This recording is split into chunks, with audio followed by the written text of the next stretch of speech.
What's up, guys? It's your man Donovan Sharp, and welcome to this is actually the first Sunday Zoom call. Well, not really Sunday Zoom call. This is actually the first consultation call-in show that I've done for quite some time. Those who know me personally know that I've been dealing with some some personal issues, some personal family issues, and those have been clearly rectified as of late. And so that is what has allowed me to be a lot more consistent. What we are going to do today, guys, is I'm going to do this every Sunday. I'm going to go ahead and spam the link in the chat. If you have a dating or relationship question, you don't have to show your face. You don't even have to tell me. You don't even have to tell me your real name. Simply come up. Give me whatever name you want, whatever location you want. Like I said, I try to keep things as proprietary as humanly possible. I'm not going to judge you, but I'm definitely going to let you know exactly what's up. I'm not going to sugarcoat anything. I'm not going to sugarcoat anything. I'm going to be giving you advice based on my experience, and this is going to be red pill type advice. So if you're looking for somebody to tell you what you want to hear, if you're looking for somebody to give you permission to try to get your ex-girlfriend back after she cheated on you, I'm not the guy. It is most certainly not that kind of party. But by and large, I'm here to help you guys. And listen, ladies, if you guys have any questions or concerns, whatever the case may be, if there are any ladies out there who have, relationship questions, you can be sure to come on up too. I'm certainly not going to handle you with kid gloves just because you're a woman. I'm gonna shoot you straight, just like I shoot the guys straight. You guys are always talking about equality, so I'm gonna give you guys plenty of equality. In terms of, sorry, let me give me a second. And by the way, I'm watching the United States versus Germany hockey game. So if you guys hear an exclamation or anything like that, simply let me know. Self-employed success secret. Interesting. Says my girlfriend is good friends with a few guys. Should I be worried? Yep. It's obvious. Come on, man. Come on, bro. Come on. Officer Masunaga is in the house. Sorry. Officer Masunaga. The hell? There we go. Absolutely doing real good. Officer Masunaga is, I've known him since he was 15 years old.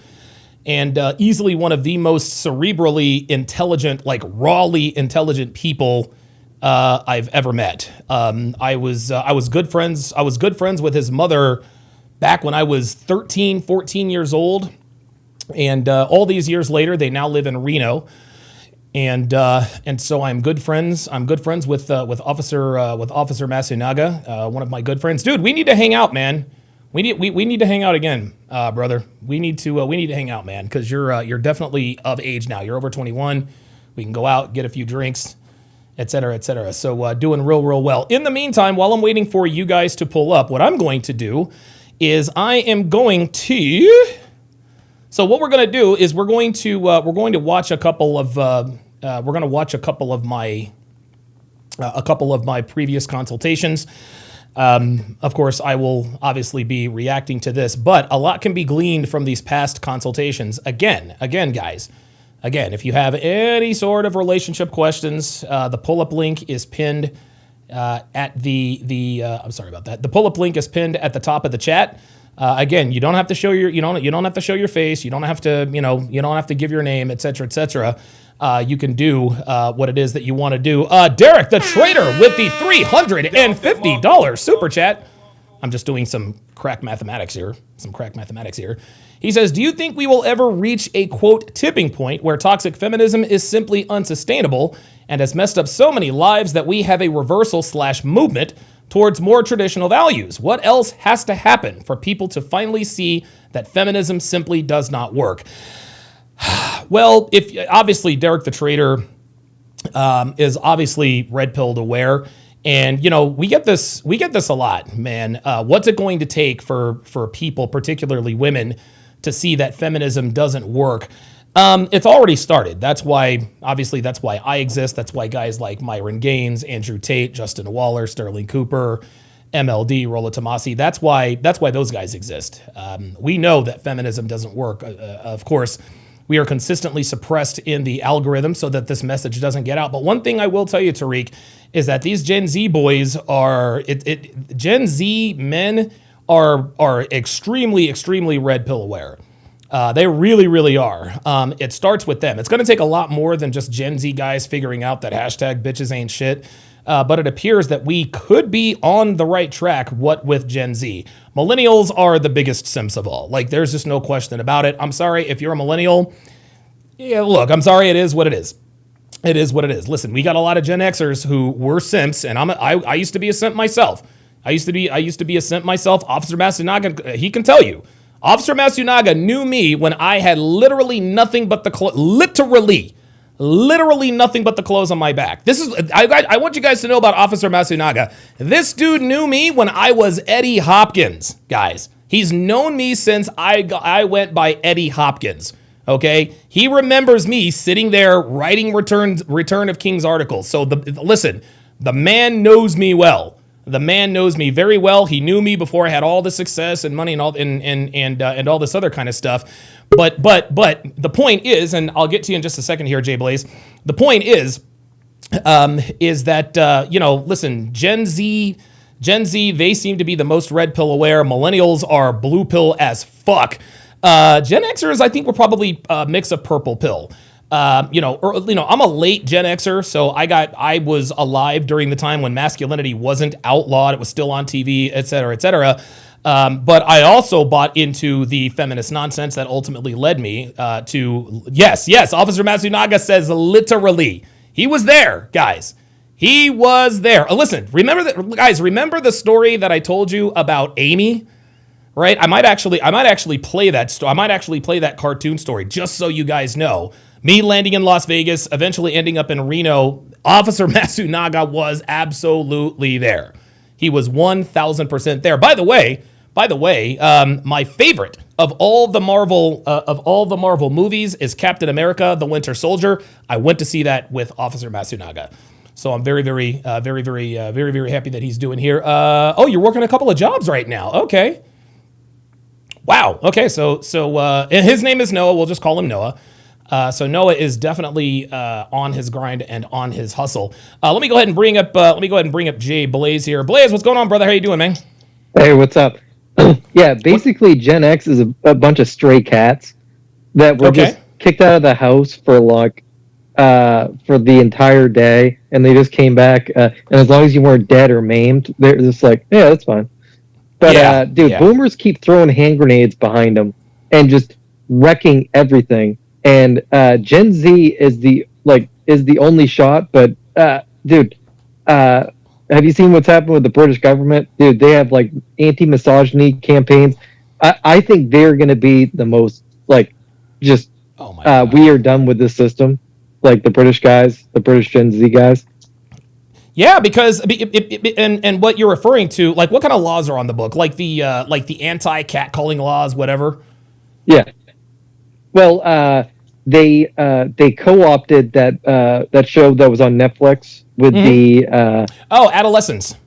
Yeah, Adolescents. So they're playing that throughout the schools. You have England is lost, and I think their men will be will just go and go berserk against the system. But you have the Andrew Wilsons that will say we need a Christian, and if there was Christian versus or conservative versus liberal, I would agree with them. But they're bringing in so many immigrants that the immigrants will take over if we're against each other. There's no winning with that message. We kind of need the liberals, but they're batshit. Yeah. It's look, man, and this actually goes to what you were saying. Derek the Trader actually asked a question. what else has to happen?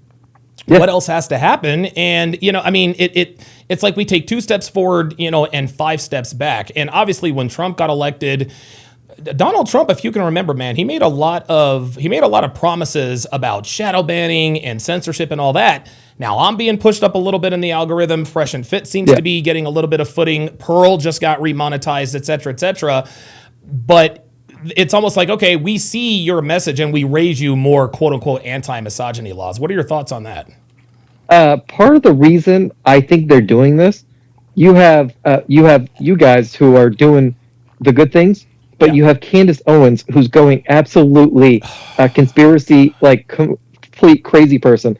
I think they're going to use her and people like her as examples. It's like hand somebody rope to hang themselves. Yeah. I think they're going to go crack down even harder when a Democrat gets back in, and they're going to use Candace Owens as examples for why they need to crack down on it. Yeah, it's I like in the wake of Charlie Kirk's death, man, it really appeared that, and I don't know Candace Owens personally, I've never met her, but that was bad. That was bad for the whole TPUSA thing. And of course, Erica Kirk is getting attacked. And I agree with you. I think they're going to use people like Candace Owens, who is a woman, by the way. Listen, Candace Owens is based, please believe. But at the end of the day, Candace Owens is still a woman, man. And she is going to be susceptible to the feminine condition, which is to get neurotic at times. That's just how it is. Yeah, they I was listening to this one guy, Jake Monroe. He had a good point where, so all men have egos because we built the world. Yeah. But women's ego comes out differently, where they use their ego to connect with everyone. And this is why you have the woke stuff. Yeah. Where their ego comes out in wokeness and trying to integrate with the crowd. And it was kind of odd. And I'm just like, yeah, that makes sense. But going back to Jake the Traitor, Derek the Traitor. Derek the Traitor. Dude, when you see Love is Blind and how train wreck these girls are, I don't know how you can even look at the women, and this is our market. Like the women on Love is Blind, that's our market. Yeah. No, and I totally the men agree. are walking away. Yep, they are. Like I was listening to King Life, and I'll have if he wants to come up and say it, but he's like, dude, the women of New York are like lost. Bro. And all major cities. All right, wow. I'm gonna drop you. Thanks for chiming in. All right, Red Pill Crip. You're on Live with Donovan, man. What's on your mind, brother? What's up, brother, man? I look, I don't have nothing specific. I just wanted to come break bread with you, man. Just want to say hello. Appreciate everything you're doing. You know what I'm saying? Okay. And just join the convo. You know what I'm saying? I don't know what is like the topic, because I do have a little insight. I'm not doing, listen, forgive me. We're not doing, this is not a podcast where I'm, having people on to, discuss their thoughts. This is my free consultation Sundays, where if people have, relationship questions, relationship problems, they'll come up. But I do open up the pull-up line Monday through Friday. It's actually going to be Monday through Saturdays for guys like you who want to come up and share their thoughts. Okay. All right. Cool. Okay. For sure. So I'll have you on. Yeah, I'll have you on next time. I appreciate it. Yeah, guys, this is again, just to remind you guys, this is a Sunday consultation. If the only people I want to come up are people who have, actual, questions about dating, relationships. Obviously, TSR Live will be back tomorrow. And listen, I understand that, man, we might not be able, people might not want to or need to pull up at this point in time. So what we're going to do is we are going to, oh, wait a minute. Jim Goat, whom I've never seen, welcome. He says, hang on a second. Actually, before I get the Jim Goat, Dr. B84 with the $10 super chat. He says, women are told what to expect from men, but not how to treat them. Men are told how to treat women, but not what to expect from them. The expect part is the RP. Very, very good. Yeah, listen, man. Every single woman on the face of the earth knows how to attract a man, but very few of them know how to keep a man. That's just how it is. That's just how it is. Carbon MVP 22 says, of course, Don let the white guy talk for 10 minutes and cut the black guy off immediately. Yeah, that's because I know that white guy and I don't know the black guy. But listen, Carbon MVP, if you want to make this a hard R podcast, my guy, if you have a problem with anything I'm saying, you are more than welcome to pull up. And by the way, if you either have a relationship problem or issue, or if you have a beef or a grievance with me, I see Carbon MVP is the first nigga that we have. Hold on, let me go ahead and let's go ahead and pull down the Periscope here, guys, because we always get these people. Yeah, that's right. That's right. The niggadar. The niggadar is, yeah, and it's Carbon MVP 22.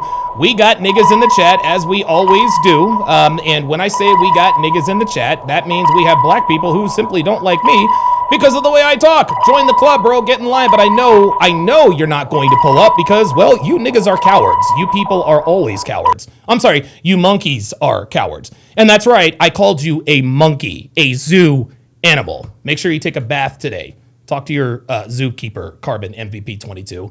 You people need to get your act together. Let's see. See the Wave says, hi, Donovan. I enjoy the YouTube shorts, especially the recent one. Don't text her. Absolutely. Absolutely. Jim Goat says, sounds like Donovan. Never seen you in four. Says, anyone know about Brent Smith? I have no idea who Brent Smith is. Jim Goat says, the Manosphere needs to get their act together. Yeah, sorry, buddy. Yeah, everybody says that, Jim Goat. Yeah, listen, what you need to understand, Mr. Goat, is that the Manosphere is decentralized. Okay, there is no leader. There is no, and I've declared Myron Gaines the de facto leader, but he's not in charge of anything. Okay, this is decentralized. We don't have weekly Manosphere meetings. Okay, we need to get our act together. So that is a very low IQ argument. Everyone's been telling us that we need to get our act together, probably for the last 20 years. So come with some facts. He also says, stop with the women hating and get with the women loving. Nope. You call it women hating. I just call it telling the truth. Not really talking about it. And yeah, Jim Goat says, let's talk about Gigolo game. Okay. All right. Oh boy. Yeah. I swear to God. Every so often, we get a king fucking dingling in here whom I've never seen before, who wants to pretend like he bangs nothing. Let's talk about Gigolo game. You know what, Jim Goat? Why don't you come up and talk about Gigolo game and just educate us all? See, the reason why Jim Goat says let's talk about Gigolo game is it's not really about Gigolo game. Jim Goat wants us to know, he wants us to think, oh, he is Captain fucking Red Pill. This guy must get bitches. Tell me all about the Gigolo game. I'll tell you what, Jim Goat, whatever the fuck your name is. How about you start your own channel and talk about Gigolo game? You're not impressing anybody here, man. You're like, listen, bro, like you can go to other purple pill and blue pill channels and you can say that you only bang hotties or that she fucks up one time. That's fine. You can be meathead red pill guy all we want to. You're not a gigolo, okay? You're not a gigolo, especially if you live in America. Women don't pay for sex. Gigolo game. What? You get bitches? You get ass? Maybe you should put out a course. Jesus fucking Christ. Anyway, let's go to the first. Let's go to the first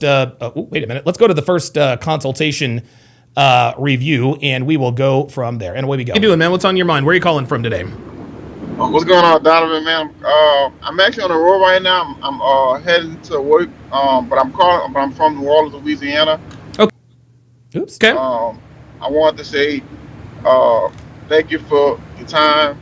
You know, you basically. I seen the thing on YouTube where it said like the Sunday thing. So I'm guessing it's just you giving back, and but you definitely OG in the game. I think I first heard of you when like Fresh and Fit when they. Jim Goat says I'm just suggesting topics. Don't get all in a huff. No, you're not just suggesting topics, bro. You're not just suggesting topics. You're in here trying to humble brag. Let's talk. You know what? I'll tell you what, Jim Coat. You know what? You want to suggest topics? Go on, Jim Coat. Let's talk about Gigolo game. Go on. You wanted the attention. I'm gonna go ahead and give it to you. Go ahead. If you're just suggesting topics, then go ahead. Let's talk about Gigolo game because I think you're bullshitting. I think you're fucking full of shit. I think you're fucking full of shit. Nobody who's good with women comes into a chat and says, let's talk about Gigolo game, and then when called out on it, bro, I was just discussing topics, don't get all in a huff. You're goddamn right I'm gonna get in a huff, because I can't stand people like you who come in here and try to act like you're king fucking dingling, bruh. Like, fuck out of here, man. You ain't suggesting topics. You're in here trying to make guys think you're a gigolo. How's my aim? Yeah, that's what I thought. Jesus Christ. They were like just starting out, like yeah, man. years back. My beard's a little longer and scragglier here, guys. And yeah, man, just how they learn from you. I think you still with your girl, right? Yeah. Just everything, you know. And so I got 3 kids. I got 1 son with an ex and 2 kids with my current girlfriend now. 3-0 Team USA at the end of 2 periods against Team Germany. Okay. There it is. Jim Goat. There it is. I knew you were a low-key hater. I can see why you don't even have 100 viewers. Ha ha. What a creep. Guys, I do it every single time. Jim Goat, bro. And see, here's the thing. This is why I only get 100 viewers or whatever the case may be, is because you watch the show. As soon as I call some dumbass for being a fraud and a fake gigolo, well, that's why you only have. Dude, I get people in my chat trolling. You have no subscribers. What a loser, bro. I'm rich, man, my guy. Dude, my wife has fake tits right now. She's getting her nails done. She never has to worry about money forever in her life, bro. Like, fuck out of here, bro. You want to be me. Just admit that you want to be me. And if you want to, you can pull up and I can educate you on something. But I'll tell you what you're not going to do. Pardon me. We can go back and forth. Please believe. And I am not afraid to debate you, but you're not going to do it in the chat, my guy. So you can either pull up or shut the fuck up. Let's continue. Every fucking time, man. Marrying her, but honestly, the relationship is kind of rocky right now. It's a plethora of things. Okay. So, on my end, she's saying that I'm not emotionally available. She's saying that, I focus on getting money too much. Mm-hmm. She says that, I'm not a good communicator. I'm also inconsistent in some aspects. And things of that nature. Which I can own up to all the things that, that I've done. But I feel on her end, I feel why I haven't asked her to marry me yet, because her attitude. Very good question by Carbon MVP. Carbon MVP says,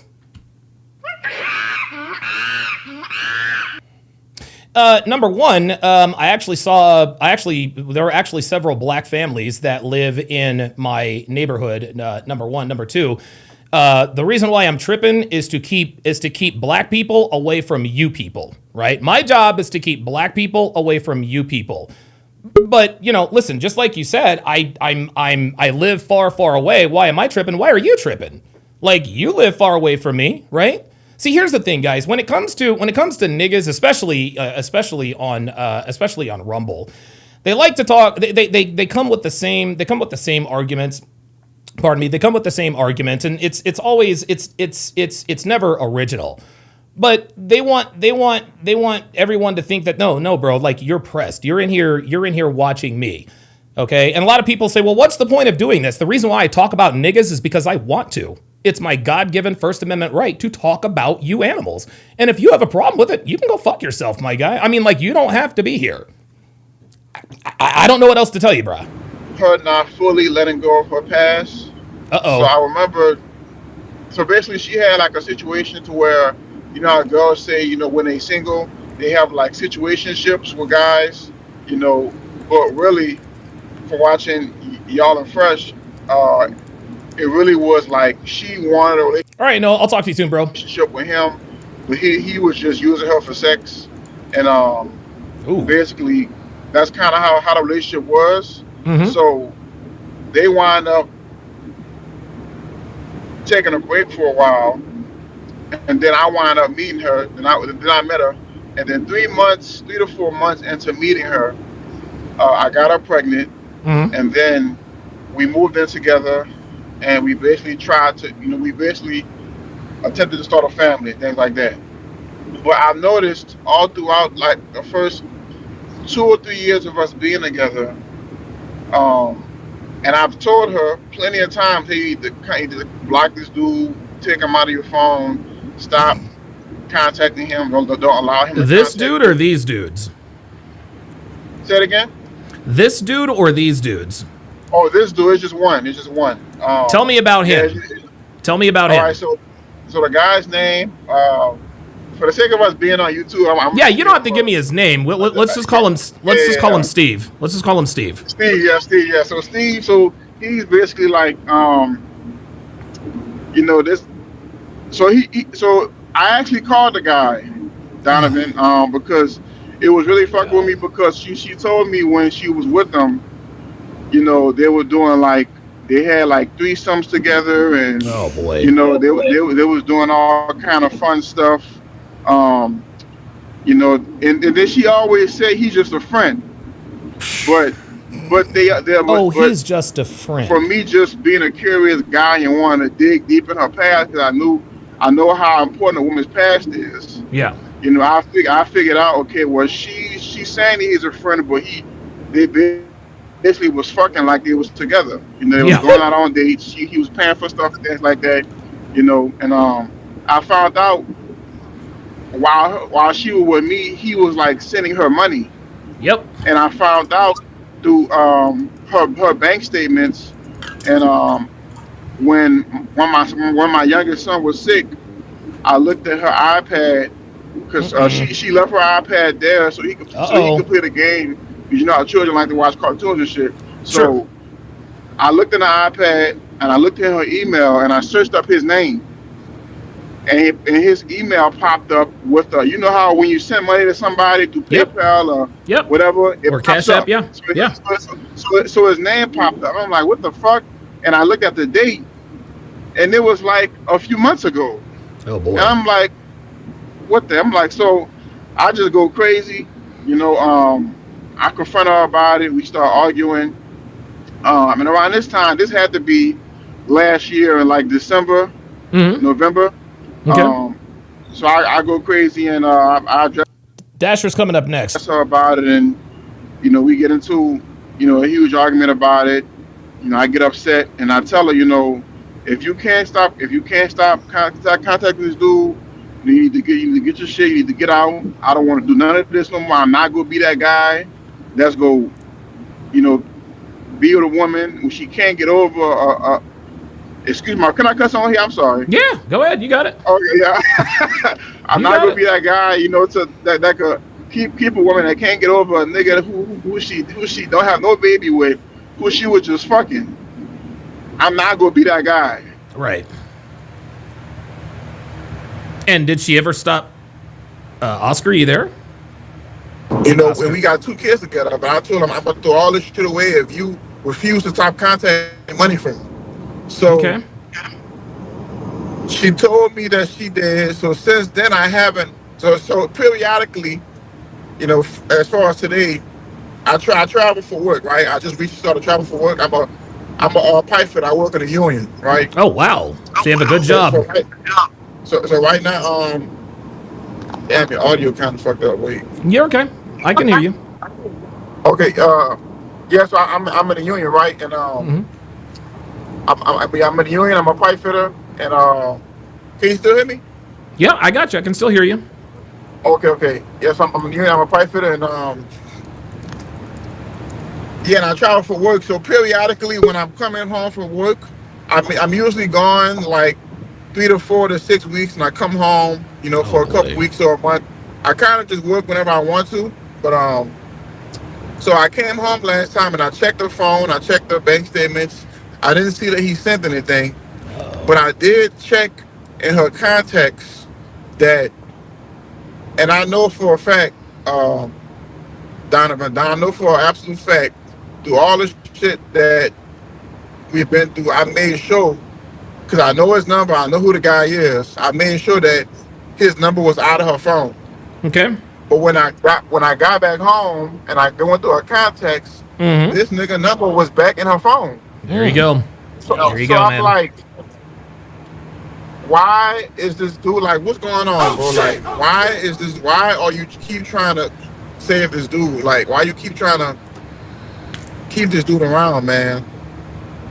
And what did she say? She's like, oh no, and she was like, oh no, you must have didn't delete it on my phone, and you forgot. I'm like, Come motherfucker, on, if I was to I forget a lot of shit. One motherfucking thing, I would not forget that. I'm not gonna forget that I deleted this number that you've been fucking for me out of your phone.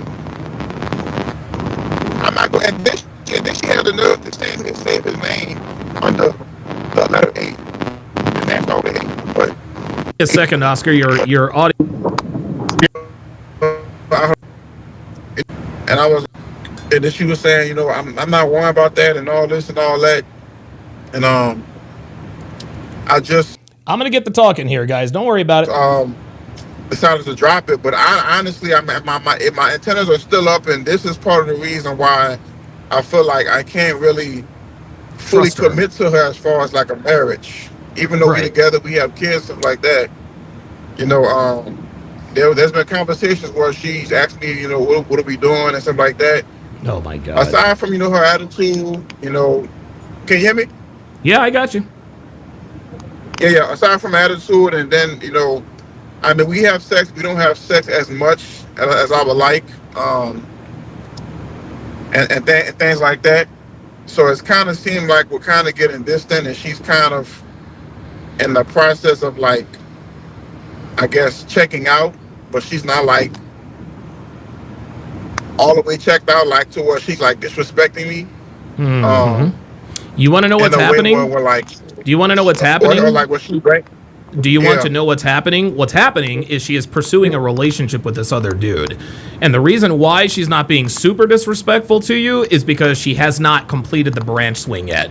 Only when she is 100% certain that the guy also wants to be in a relationship with her, that is when she'll be super disrespectful to you. Now, let me ask you this. You guys obviously live together, correct? Yeah. Okay. Is the lease under your name, her name, or both of your names? It's under my name, but she's in there as an occupant. Okay. So the lease is only in your name and not her name.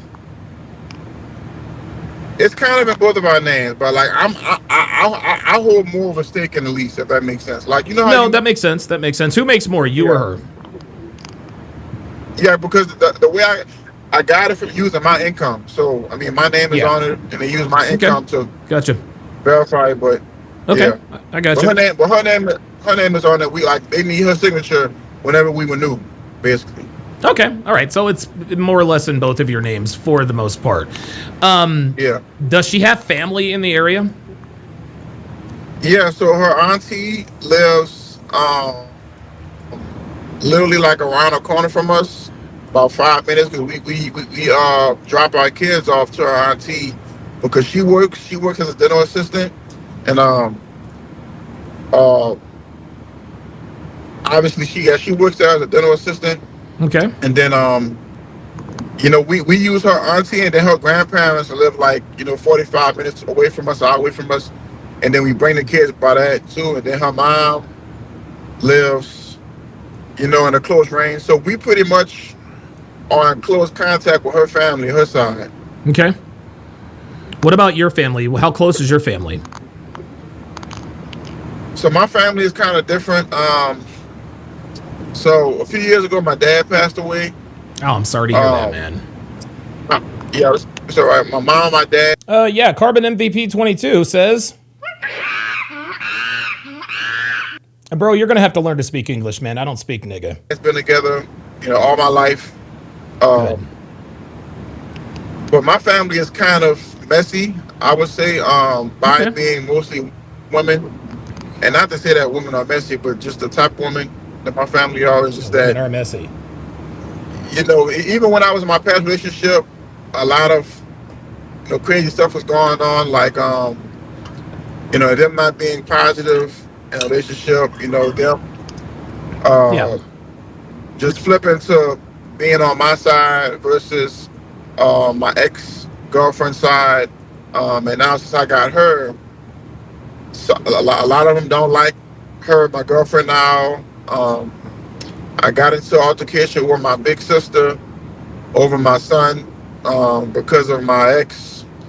And so it's like I kind of, aside from my mom and like other certain amount of people in my family, I kind of interact with my family at a distance. Aside Okay. from if it's like major stuff like a funeral or something like that. Gotcha. But Let me ask you this. How old are you and how old is she? I'm 27, she's 28. Okay, and how old are your children? My oldest is 8. My 2 youngest ones are 3 and 2. Okay, so the 2 youngest, your 2 and 3-year-old are with the woman you're with now. Yes. Okay. I'm just going to be straight up with you here, Oscar, and I know you're not going to want to hear this, and I promise you, I'm taking everything into consideration. Your relationship's been over, my guy. Your relationship has been over, and I know what makes this complicated is the fact that you guys live together and that you have 2 children, but you really need to be working on an exit strategy because here's the thing, Oscar. Here's one thing I can tell you. She's not going to leave you. And the reason why she's not going to leave you is because of the money you make. And think about the situation she's in. She's with a guy who makes great money, takes care of all of her bills, takes care of both of his kids, who's gone for 5 and 6 weeks at a time, right? That is the perfect chance. And here's another thing, Oscar, and you're not going to want to hear this. This is probably going to come as a gut punch. That nigga that's still in her phone, she still fucks that nigga while you're on the road.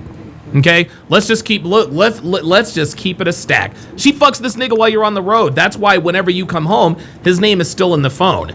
Okay, and the thing is, number and name is still in the phone. And here's the thing: she knows and understands that you're on the lookout for him. So she's becoming better and better at sort of hiding that. It won't be long before she just gets a second phone altogether so that she can avoid the nonsense.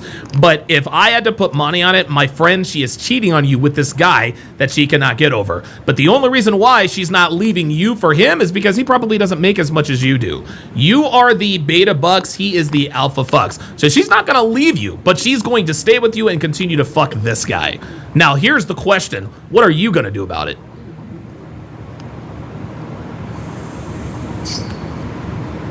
And I definitely appreciate you for saying that, man. But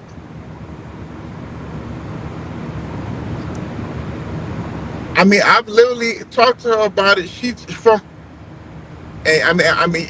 Listen, guys, what you guys are going to hear is a lot of denial and a lot of hamstring. Pay attention. And I don't know for a fact, but she says that he's been sending her that money.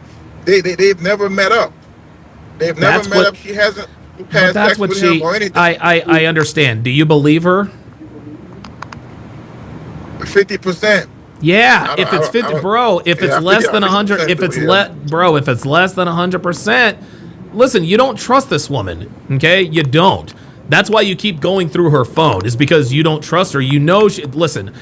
I know this is hard to hear, and I know that moving on from her, it's going to be messy. You have 2 kids together, there's child support, etc., etc. But my friend, you've got some very difficult decisions to make here in the not-so-distant future. You can either stay with this woman, you can either, and now we have to balance the budget.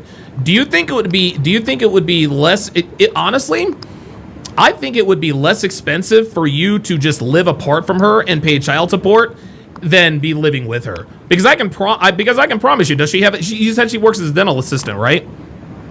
Yeah. How much does she contribute to the bills? You kind of broke up. Say it again. How much does she contribute to the bills, the monthly bills? So I basically told her she basically pays for like her own stuff. For like she has a car. So nothing. She has a phone.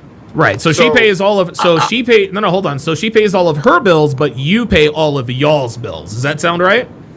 Yeah. So I pay like the rent, the light bill, cable bill, all the shit that is essential to life. Whereas she makes her car payment, her cell phone payment, etc., etc. Yeah. Right. Okay. What percentage of the electric bill, the phone bill, the cable bill, and the rent does she pay? 0. I mean, no. There you go. Leave it there. She might pay the bill. So you are living with a woman. Do you guys see how he's trying to negotiate this? He wants me, and he knows the truth. He wants, and again, this is the negotiating part of grieving. He wants permission from me to continue with her. Woman who is getting money sent to her by someone she used to fuck. She doesn't pay any of the household bills. The only bills she takes care of are her own.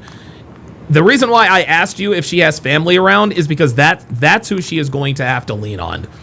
That's who she's going to have to lean on. And here's another challenge. When and if you do decide to dump her and kick her to the curb, you're probably going to have to deal with her family.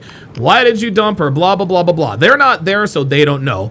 But I'm telling you, as Donovan Sharp, my guy, listen, man. I've been through dozens of situations with hundreds of women.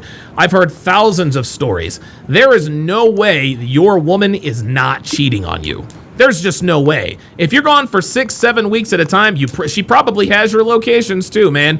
She knows exactly where you are, when you're there, and how long you're gonna be there. There is nothing that's stopping her from fucking this nigga, and I believe she is, because otherwise his number would not be in her phone. Now look, Donovan, granted, I just started, like about 3 to 4 months ago, I just started like traveling for work. So before, I was basically working construction from home, like in the area. So I would be home every day. So I haven't been traveling for a long time. I only feel a few months. What difference does that make? But that's what I'm saying. So from me just started traveling previous to that, I was kind of coming home every day, and I had her location, so I know where she was at as well. So that's how I kind of figured if she, and I'm not saying it's not possible, it wasn't possible for her to cheat, but if she did cheat, she would have had to do it in like an extremely strategic way. Like go to the grocery store, probably suck them off or some shit like that. But here's the thing: you have been traveling for the last few months. It was harder to cheat then. Yeah. It was harder to cheat then. It's a lot easier for her to cheat now. So okay, you've been traveling recently for work. That doesn't mean, well, I'm not gonna. It's hard for no. And even if she had her locations on, you don't know if this nigga's fucking your girl in your own bed, man. Do you have her locations now?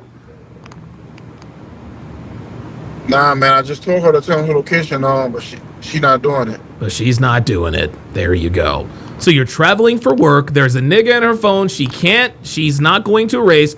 You told her to turn on her locations, and she's not turning on her locations. My guy, I honestly, I don't know what other conclusion there can be drawn from this, my friend. The environment is literally, the environment is perfect for infidelity. That's what's happening. This is why you're not having sex as much, because she likes having sex with the other guy more than she likes having sex with you. The reason she has sex with you, Oscar, is to keep the lights on. And I know that's hard to hear, but she is fucking you to keep a roof over her head and to keep the lights on. Otherwise, she wouldn't fuck you at all, my guy. She wouldn't. Oh. It was good. It was I mean, so now I do have cameras in my house. Are you reading the chat, or are you just telling me that? Oh, no. I can't even see the chat, Donovan. Damn, I can't even. I was just telling you that. I was telling you that, yeah. You do have cameras in the house, but you don't have her locations. So she could be anywhere at any time. Look. I know, bro, I know this is hard to hear.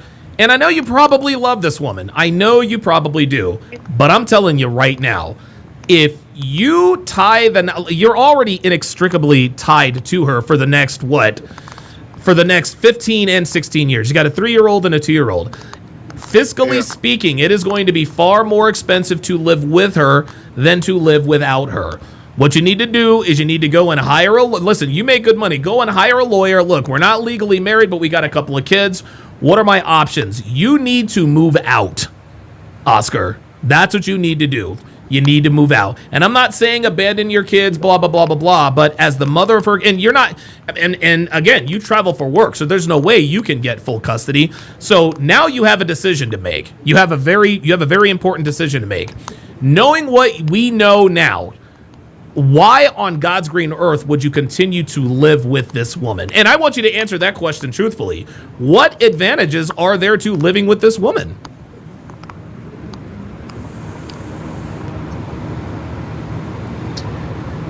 Honestly, man, let me give a little backstory about me, Donovan. So, Okay. my oldest son, right, that's 8 years old, right? Me and his mom didn't work out, and so I left her, But the only reason I left his mom, and shit was toxic and bad as well with my ex too. But the only reason I had to leave her was because she put me in jail, Donovan. Like she called the police on me. We had a toxic, abusive relationship, and she called the police on me, and she put me in jail. And to this day, my record, I have a clean record. The only thing I have in my record is I've been arrested. If the police pull me over right now, I'm driving right now. If they pull me over, they go see that I've been arrested, but I've never been convicted of anything. Okay, that's good. But I came to a realization that the only time I really had to, because she called the police on me multiple times, but the only time that I've ever been in a situation where I had to go to jail was because of her. It wasn't because of a woman. I don't drink. I don't smoke. Oh wow. I'm out in the streets. Right. I'm an honest guy. I got You're a real a good estate dude. company. I have every reason. I have every reason to be in the streets. My dad was a crackhead, but he was a working man. Most of all my family was in the streets doing drugs and doing all the gangbanging shit. And you made My man says screeds. it out. I chose to go a different route on purpose.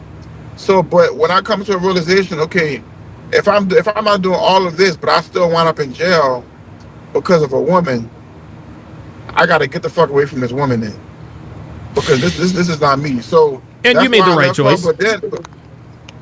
Say it again. You made the right choice.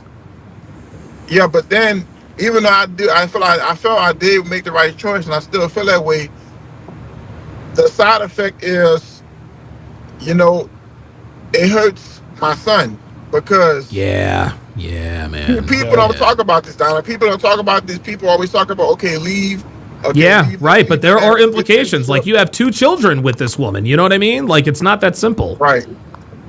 So the effects is, my son, he's in 2 different households. I have to, be aware and cautious of like who she's bringing around him, and she's honestly not going to be cooperative a lot of the times on, what on the way that I feel he needs to be raised, and vice versa. So this has impacted him, mentally, the way he acts up in school and things like that. Oh, wow. So each time I'm with him, I try to, spend as much time with him and let him know, I love him so much, and try to pay attention. And this is your 8-year-old, correct? That. Yeah, my 8-year-old, yeah. Okay. And it's hard, so it's part of that, and also my mom and my dad's been there for me, and I know they haven't had a perfect relationship. Sure. So I know if, and don't get me wrong, Donovan, if I had hardcore evidence of my woman now cheating with that guy that we talking about, even though it would hurt, I would leave, because as a man, I can't, at the end of the day, I have to have respect, for myself. So I can't be in a situation where, after all this time, and I'm in like 4 years now, after all the time, you know how I feel about the guy, and you still go have sex with him, if any sort of pain that I got to go through to get away from you, I'm willing to do it. So let me get this straight. The only reason why you haven't left yet is because you don't have 100% ironclad evidence that she has cheated. Honestly, that's how I feel, Donovan. Yeah. Well, Oscar. That's really unfortunately, facts don't give a fuck about your feelings, man. They really, really don't. If you were a betting man, if you had to bet everything you owned on her faithfulness, would you bet it? There's your answer. You've hesitated. Because guess what? I would bet everything I own on Devin's fidelity. I know she's not cheating on me. You know what I'm saying? Like, dude, I'm here 24/7. She's here. She's literally not going anywhere. She is all about me. Most men can't say that about their woman, but especially in your case, if you aren't ready to go all in and say, you know what, I know she's not cheating on me. Because here's the thing: if you were 100% certain she wasn't cheating on you, you wouldn't be talking to me right now, man. And if you're looking for permission from me. If you are looking for permission from me to ignore all of the circumstantial evidence that Mac just said, if you're looking for permission from me to ignore all of the circumstantial evidence that she's cheating to stay with her, you are not going to get it from me. Now, I do understand that everyone in the chat, myself included, we are emotionally divorced from the situation. I don't know you, I don't know your girl, I don't know your kids. And so I know that there are other emotional strings at play. That being said, do you really see this relationship going the distance, Oscar?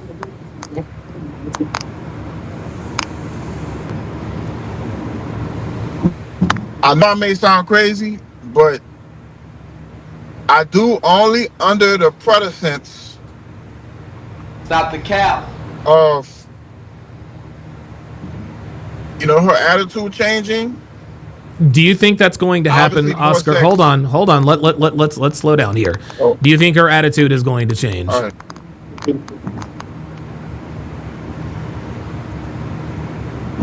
I'm hoping it is, Donovan. No, but you're right. Listen, I agree. But hope is not a strategy, Oscar. You can't hope that, like, I think, and again, I know this is hard to hear. And when I say, hey, look, you got to get up out of there, that doesn't mean that you have to, be out of there tomorrow. But Oscar, if you don't start your exit strategy now, you're gonna end up regretting it, man. You've got a 2-year-old and a 3-year-old with this woman. She's not contributing anything to the bills. There's this nigga she cannot and will not put out of her phone. You're traveling all the time. And yeah, you've got cameras at your house, but she won't give you her locations. Like, my guy, the fact that she's not giving you her locations and she's got this other nigga in the phone, that tells you all you need to know about her loyalty. That's just all there is to it. And I know you're not stupid.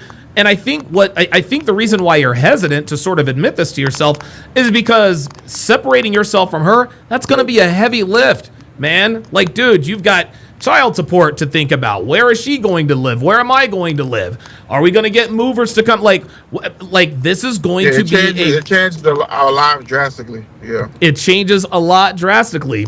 But at the end of the day, I'm telling you right now, if you don't start making plans to separate yourself from this woman and set your kids up, you are going to regret it.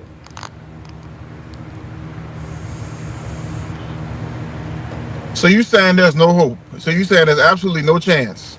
There is positively zero chance, Oscar.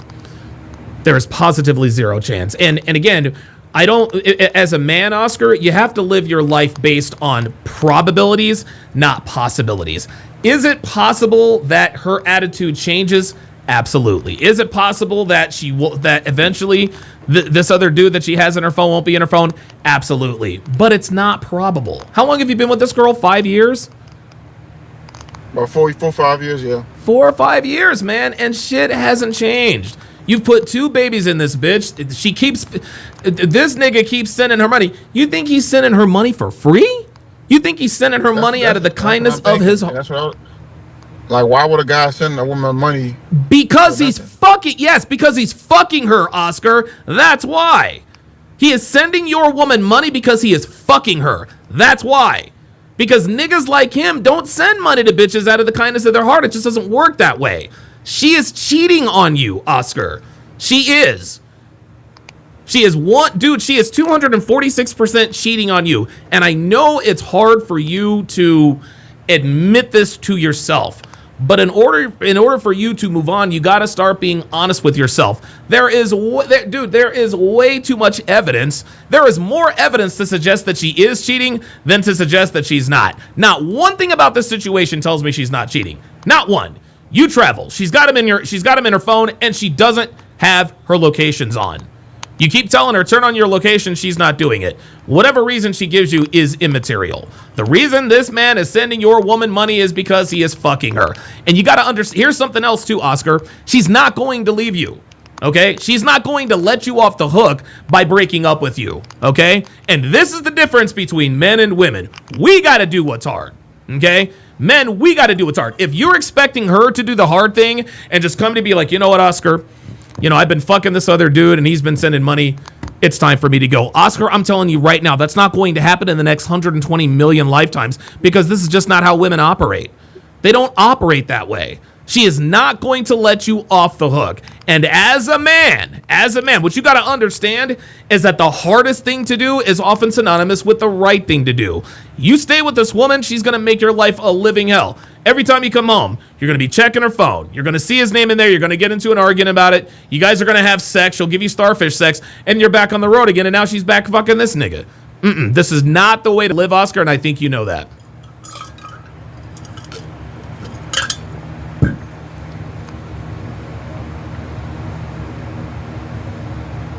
So what are you going to do? Fuck, I lost my train of thought.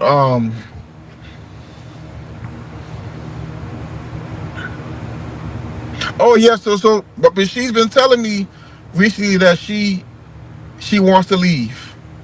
She wants to leave you? Yes, that's what she's been saying. She's saying she's feeling like she doesn't want to be here. Oh my God. Okay, so this woman is telling you she wants to leave, but you're telling me that you think there's a chance this relationship could work.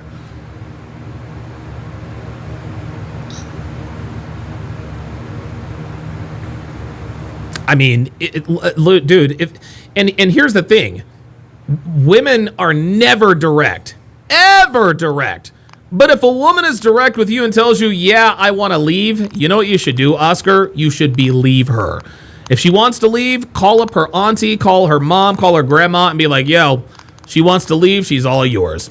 If I were you, Oscar, I would leave. And I know it's not going to be an overnight thing, but dude, I would start packing my shit and getting the fuck up out of there. This woman, like Oscar, what it comes down to, my friend, is your woman doesn't deserve you, okay? She doesn't deserve you. You pay all the bills. You're a good dad by all accounts. This woman has done nothing but disrespect you. She's kept another dude in her phone. Another man is sending her money. She told you she wants to leave you. I don't know what it is you're waiting for. I really, really don't. If you're waiting on the videotape of this dude butt fucking your woman, it's not going to happen. It's not.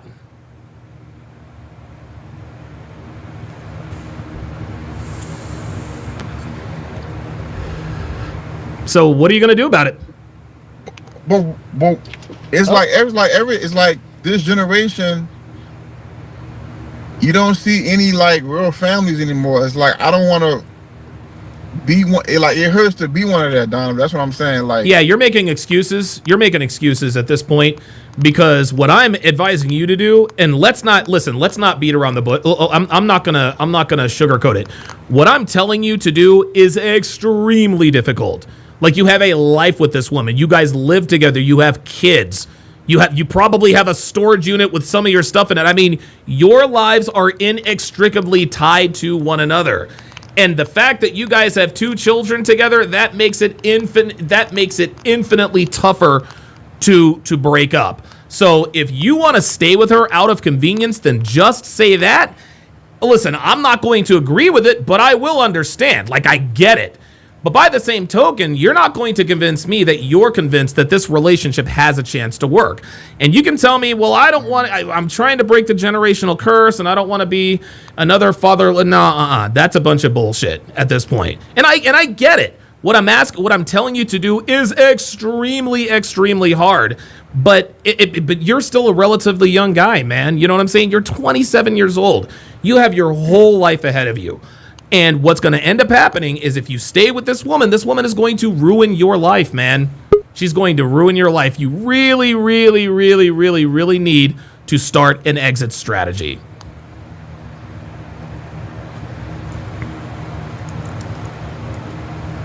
He's still searching.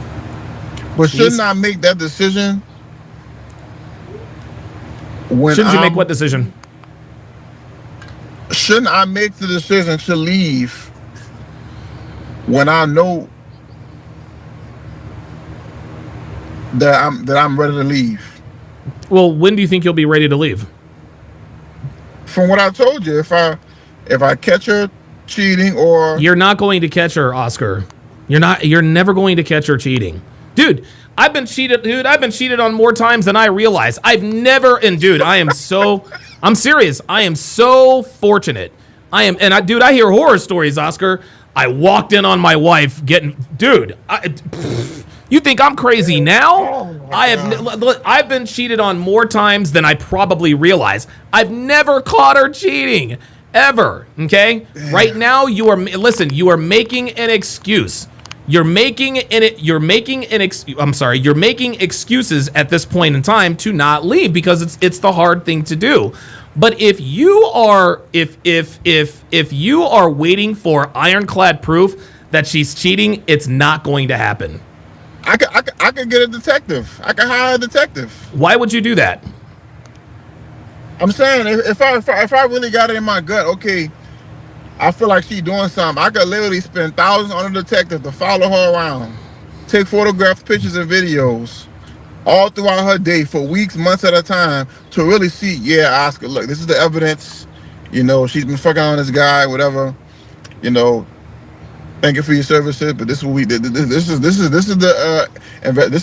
all the evidence that we got from our investigation. So if I see all that, then I'll present that to her, and I'll be like, all right. No, you're still bullshitting yourself. I think that if the detective gave you unequivocal evidence that she's cheating, I think you would probably still find a reason to stay. Nah, bro, I'm a leaver, bro. I put that on my dad. I'm a leaver. If I see that shit, I'm leaving her. No, but see, then you're never going to leave her. Listen, Oscar, I'm telling you right now, you are not going to catch. On me. Or if she does Say that, again? I'll leave her. Or if she does that, or if she do what my ex did and try to put me in jail, I'll leave her for that. Yeah, but she's not going to do that.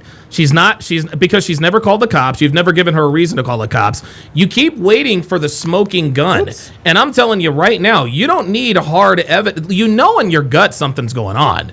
And I'll put it to you this way, Oscar. The minute you hire a private detective, your relationship is already over. Because even if he doesn't find something, you are still going to be questioning, why does she still have this dude's phone why does she still have this dude's number in her phone? It's because she's fucking him.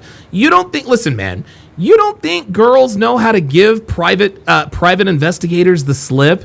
You think that you think that only men hire private investigators? You don't think that girls are friends with private investigators that tell them the strategies, tactics, and techniques that they use to catch them?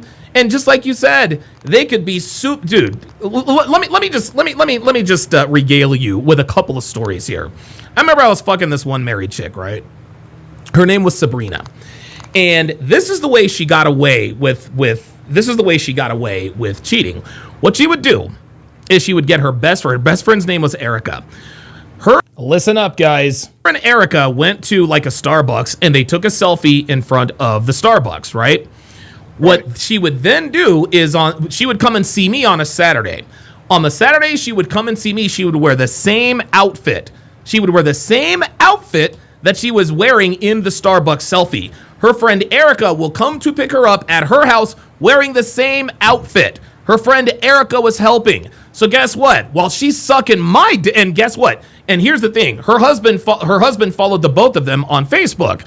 So while she's sucking my dick, her friend is posting and tagging the both of them. Hi, me and Sabrina are having fun at Starbucks. Husband looks at the post. He thinks nothing of it. Diabolical. Okay? Yeah, that is some diabolical ass shit. Here's another one for you. There's this one married chick I was fucking. I used to fuck her on Tuesdays and Thursdays.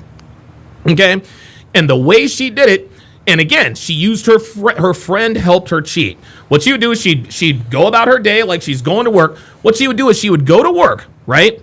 Her friend would give her her car keys to use her car to come and see me so I could fuck her. That way, if her husband happened to drive by her workplace, he sees her car. He sees her car in the parking lot. No harm, no foul. You see that look on your face, my friend? Damn. Dude, I'm trying to tell you, you are not going to catch her cheating. If you are telling me that I want to see proof that she's cheating, bro, you already know she's cheating. And I understand this is going to be very, very difficult, but brother, if you don't if you don't at least start your exit out of this situation, man, it is going to be a very, very long 15 and 16-year run for you, my friend. And dude, honestly, man, you'll be in your mid to late 40s by the time she's done with you. And by then, you'll be broken, man.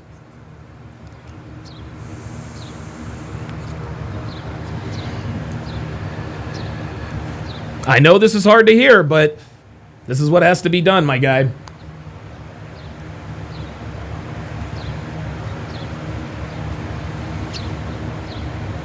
And oh man, I hate, man. And look, dude, I hate giving this kind of news, man, because I can see the look on your face. It's reality is starting to set in. But just understand, man, you're still very young. You know what I mean? You've got your whole life ahead of you.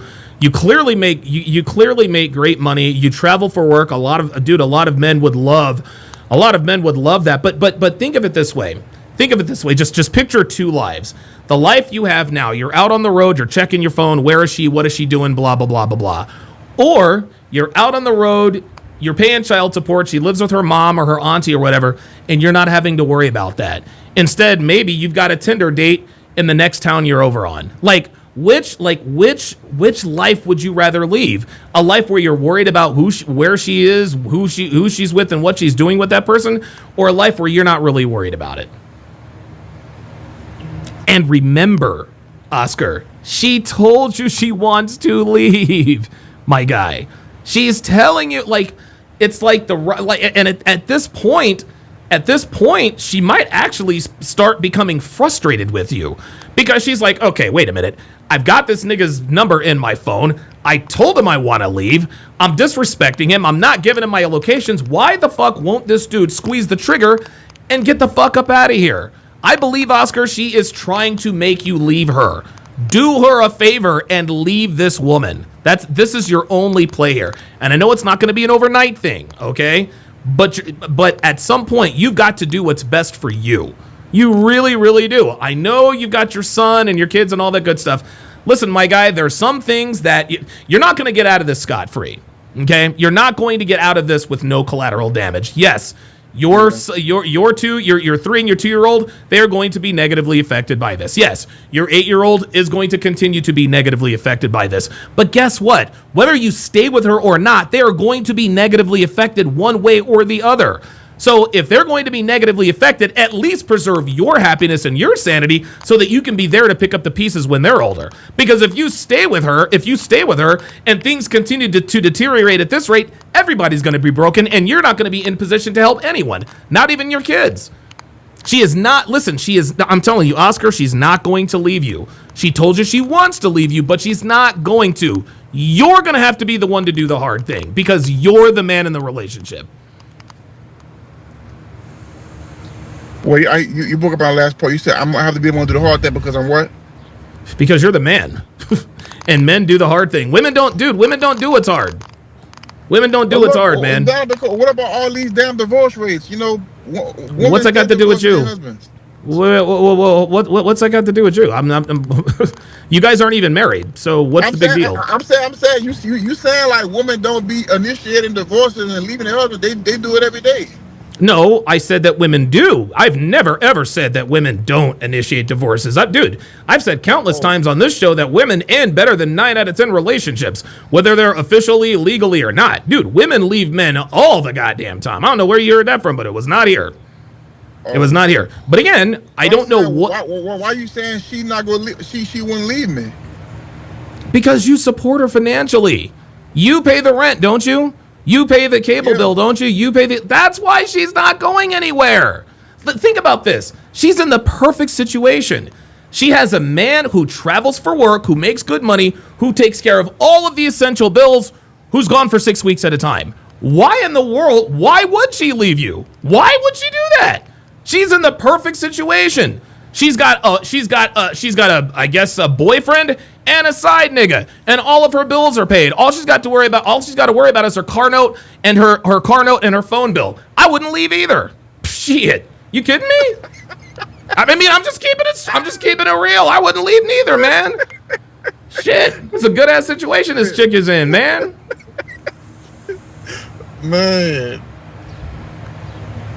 But that's You got fucked up. That's really fucked up, though. It is. Listen. It is fucked up, Bro, Oscar. like, I feel like women should it should be a legal consequence for women acting like this. Like, You're right. Saying, I'm not saying I want a woman hurt or anything. I'm just saying, like, for women to act like this, like, Right. there should be, like, in the Stone Age, they threw fucking stones at the woman that was cheating on her husband. Like, Haram! Abdul, get the rocks. Abdul, get the rocks. No, but you can. But here's the thing, Oscar. You can do the next best thing. Okay. Yes. At some point, when there are legal consequences to the situation, when there are deterrents to the situation, women's behavior will change. But right now, we don't have any control over any of that. But you have control over what you do. If you remove yourself from that situation, trust and believe that will be consequence enough. And here's the thing, Oscar. Here's what you're going to have to understand, too. And you need to be ready for this. When you decide to leave her, bro, she's going to put the full court press on you. All of a sudden, she's going to turn into this beautiful, docile, submissive, feminine woman. She's going to delete this nigga's number out your phone, out of her phone. She's going to be the perfect woman for you until you put that ring on her finger. I'm telling you right now, any good treatment she gives you is because she knows you've got one foot out the door. I hate to tell you this again, but Oscar, your relationship is already over. Whether or not you decide to live with her, that's up to you. But whether you live with this woman or not, your relationship is over. Whether you decide to marry her or not, your relationship is still over, my guy. She does not love nor does she respect you anymore. She is simply using you to pay her bills. That's it. And again, I hate to be the bearer of bad news, but the writing is on the wall. The writing is absolutely on the wall. There is positively no doubt in my mind. There are two things I know are true. Number one, this woman is cheating on you. And number two, she's not going to leave you. She's not going to leave you. And number three, you're never going to find out. Hire a detective all you want to. You're not going to find anything out. That's just the way it is, man. damn. It sucks, but it's true. And remember, if you haven't heard anything else I've told you, she told you she wanted to leave. What, do you think she was lying to you? Well, you know what? Let me just lie to Oscar. You know what, Oscar? I think I want to leave. And then look at your response. No. She told you she wants to leave, Oscar, because get this, she wants to leave. But again, women never. But even with him, the guy who she's trying to keep around, he fucked around and got a whole another baby with a whole another bitch, and he wouldn't even want to be with her. So it's like there's zero chance that she's gonna even be with the nigga, even if I do leave her. Oh my god. So I'm trying to see why is she keeping him on the phone, Oscar, because he probably has good dick, bruh. He probably has good dick, man. Listen, what you got to understand when I say alpha. See, here's the thing. There's a big difference, Oscar, between attraction and arousal. She's attracted to you because of the life that you provide her with. She's aroused by him. Okay. And here's another thing, Oscar. The fact that you said, well, he's got a baby mama and another kid on the way. Dude, that increases the arousal. What, you think that turns her off? That he's got other bitches pregnant? Again, you and I both know that women don't want men that other women don't want. A lot of women want this nigga. That's why your woman wants this nigga too. She feels like if she can fuck him, then it's almost like, oh yeah, you fucked him, da-da-da-da. Well, I fucked him too. This is why she has him in her phone. Because he probably dicks her down and he's pre-selected to the moon. He's probably got like 2 or 3 baby mamas out there. That's what it is, man. That's what it is. Your woman, and here's the thing, and I have to say this because I want to get this through to you. Your woman doesn't fuck you because she wants to. She fucks you because she has to, Oscar. But Donovan, look, in the beginning, for the first 2 to 3 years, we was fucking all the time. Yes, but that was then. This is now. A lot has changed, Oscar. And you need to understand that neither you or her are the same people than when you first started. Listen, the beginning of a relationship is always the best. The sex is great. You're fucking all the time. But at some point, things sort of, get to a point of normalcy. That's nothing to be alarmed about. But she's not having sex with you because she wants to have sex with you. She's having sex with you to keep the lights on. She fucks this nigga because she wants to fuck this nigga, okay? She fucks you because she has to. I'm telling you right. And again, she told you she wanted to leave. I don't know what more Hey, Donovan, listen, man, I want to know if my woman's got one foot out the door. I think she wants, okay, well, tell me all about it. Well, she said she wanted to leave. Well, okay then. You're telling me your woman told you she wants to leave. I don't know why you would continue to hold on other than the fact that you're a little bit afraid of the unknown, and I get it. But I'm going to tell you what, man, your future with her is bleak. Your future without her, you've got a chance. Damn. This is a good question. Max says, when's the last time your girlfriend gave you head? Ooh, good question. Damn. Who that was, Max? Been a while.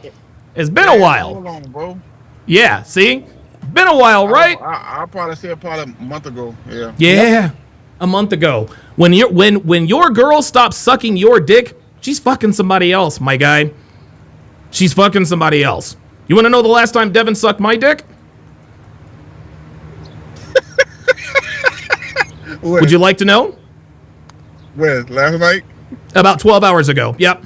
About 12 hours ago. There it is. There it is. And listen, use this moving forward. Listen, when you're having sex with a girl, dude, she'll do whatever you want. Okay? And I'm gonna tell you what, a woman giving a blowjob is probably one of the most significant things a woman can do for a man. She's on her knees, blah blah blah blah blah. You could choke her out. Your woman isn't sucking your dick because she doesn't want to submit to you. Okay? More men have been in her vagina than have been in her mouth. Please believe. And the men that are in her mouth are the men that she's aroused by. The men that are in her vagina are the men she is attracted to. That's you. You are beta bucks. He is alpha fucks. She told you she wants to leave. She's not taking this dude out of her phone. She is literally dude, big fucking letters. Oscar, I want out. But you need to understand, women never, ever, ever, ever, ever, ever, ever, ever, ever, ever do what's hard to do. She wants you to let her off the hook. She's not going to let you off the hook, Oscar. She's not going to come to be like, you know what? I don't want to be in this relationship anymore. No, she's leaving that to you, as she should. You're the man. You make the decision. You need to leave this relationship. I'll give you the last word. All right. So the last thing I'm going to say this. Okay. How this term alpha and beta, how does this make sense? Because when it comes to masculinity, there's only like one kind of masculinity. No, there's many types of masculinity, but what you're doing now, Oscar, is you're trying to negotiate attraction. Now you're in the bargaining phase of this grieving process. You're like, okay, all right, maybe my girl is cheating on me, but alpha versus beta doesn't really make much sense to me. It doesn't matter what makes sense to you and what doesn't, okay, Oscar? She's fucking this nigga because she wants to.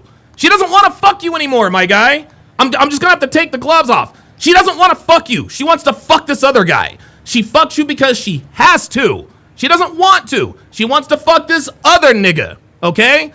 She told you, I want to leave. You asked her to turn on your locations. No, but I've got cameras at my house. Do you think she's stupid enough to fuck this nigga with cameras in the house? Of course not. Why do you think she's not giving you her locations? Oscar, listen, man, your relationship is over, okay? The sooner you come to grips with that, the better off you and your children will be. Because right now, you're in denial and you're about to start bargaining. I need ironclad 100% proof. No, you don't, because you're going to find another reason to stay with her. Tell yourself that, okay, the reason I'm afraid to leave is because, number one, I've got the scarcity mindset. And number two, it's because it's going to be hard. You're going to take a financial hit. You're going to lose a few battles. But, dude, if you want to lose the war, stay with this woman.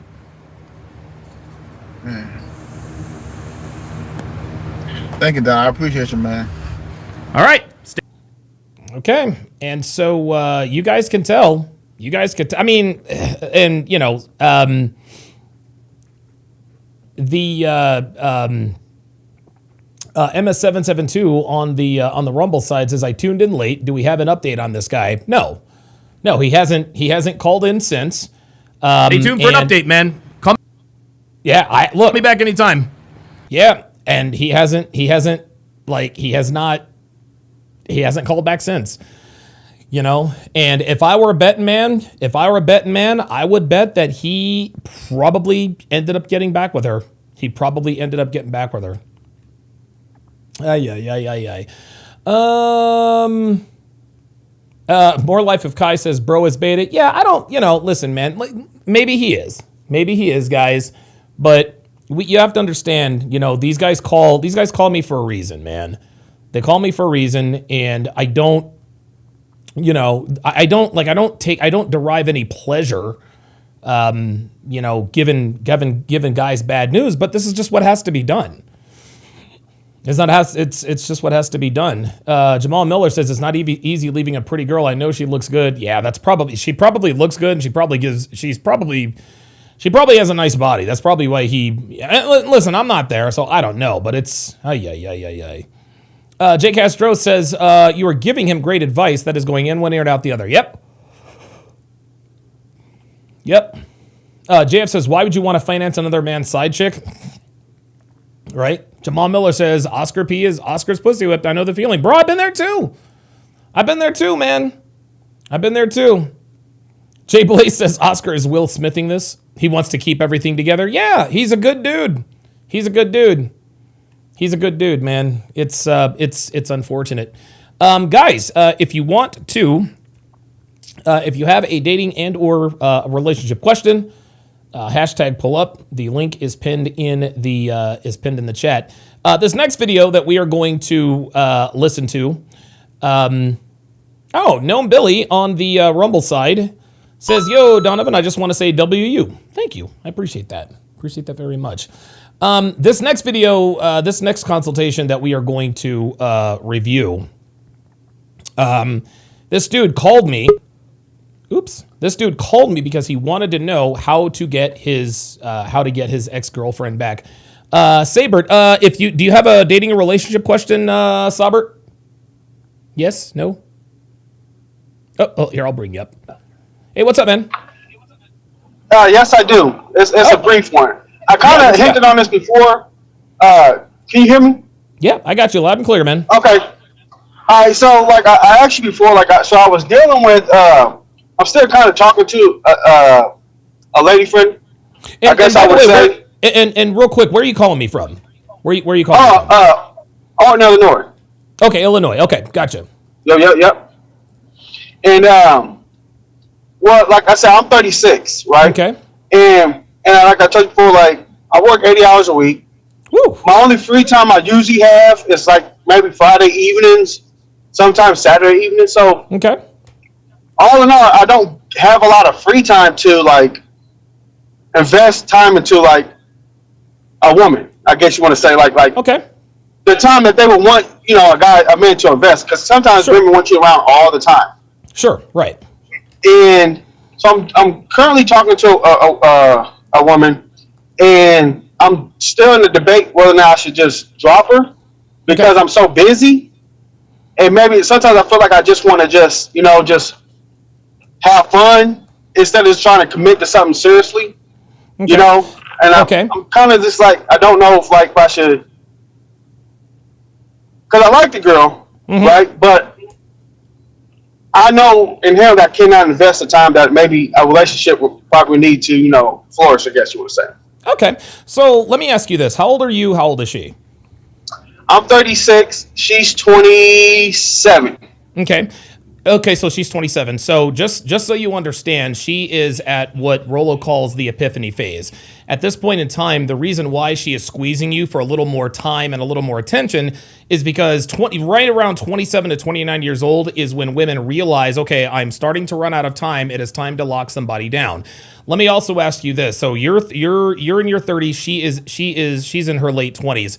Is she recreational? Is one of the reasons why you don't want to commit to her is because she's recreational use only, or do you not know enough about her? Number one. Number two, how long have you been seeing her?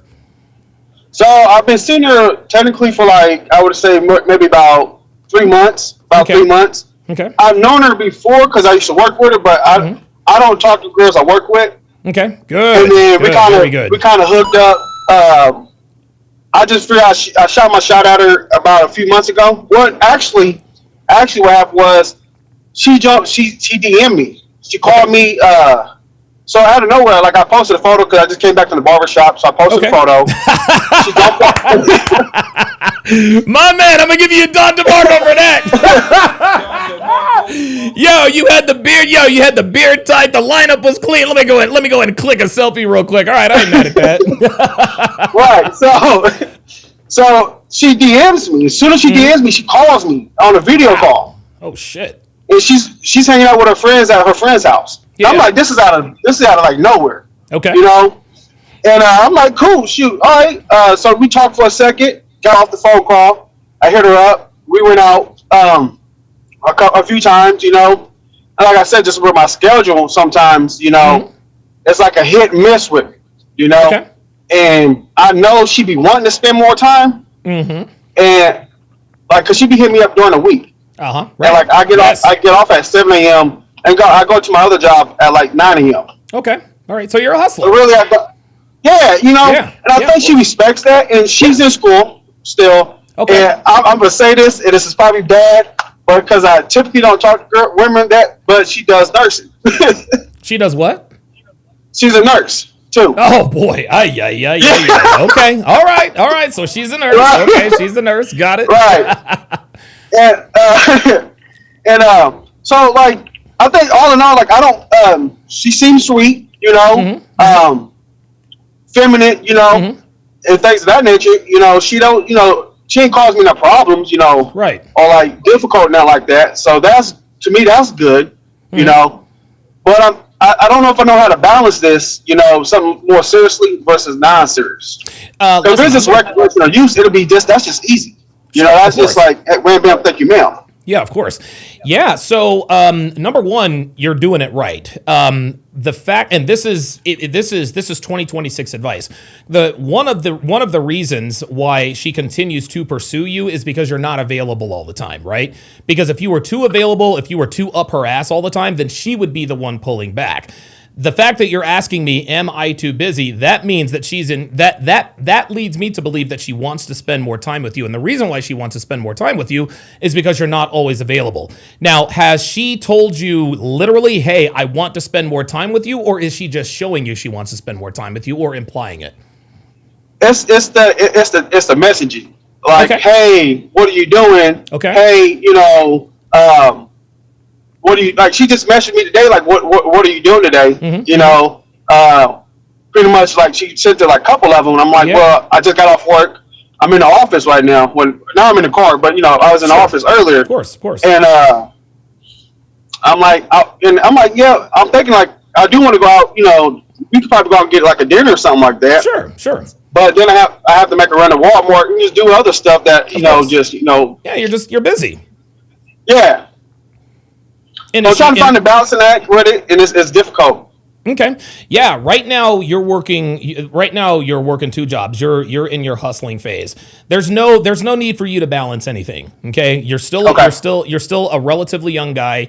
Because I'll tell you this, and I had a guy in our Zoom. He was actually dating a single mother.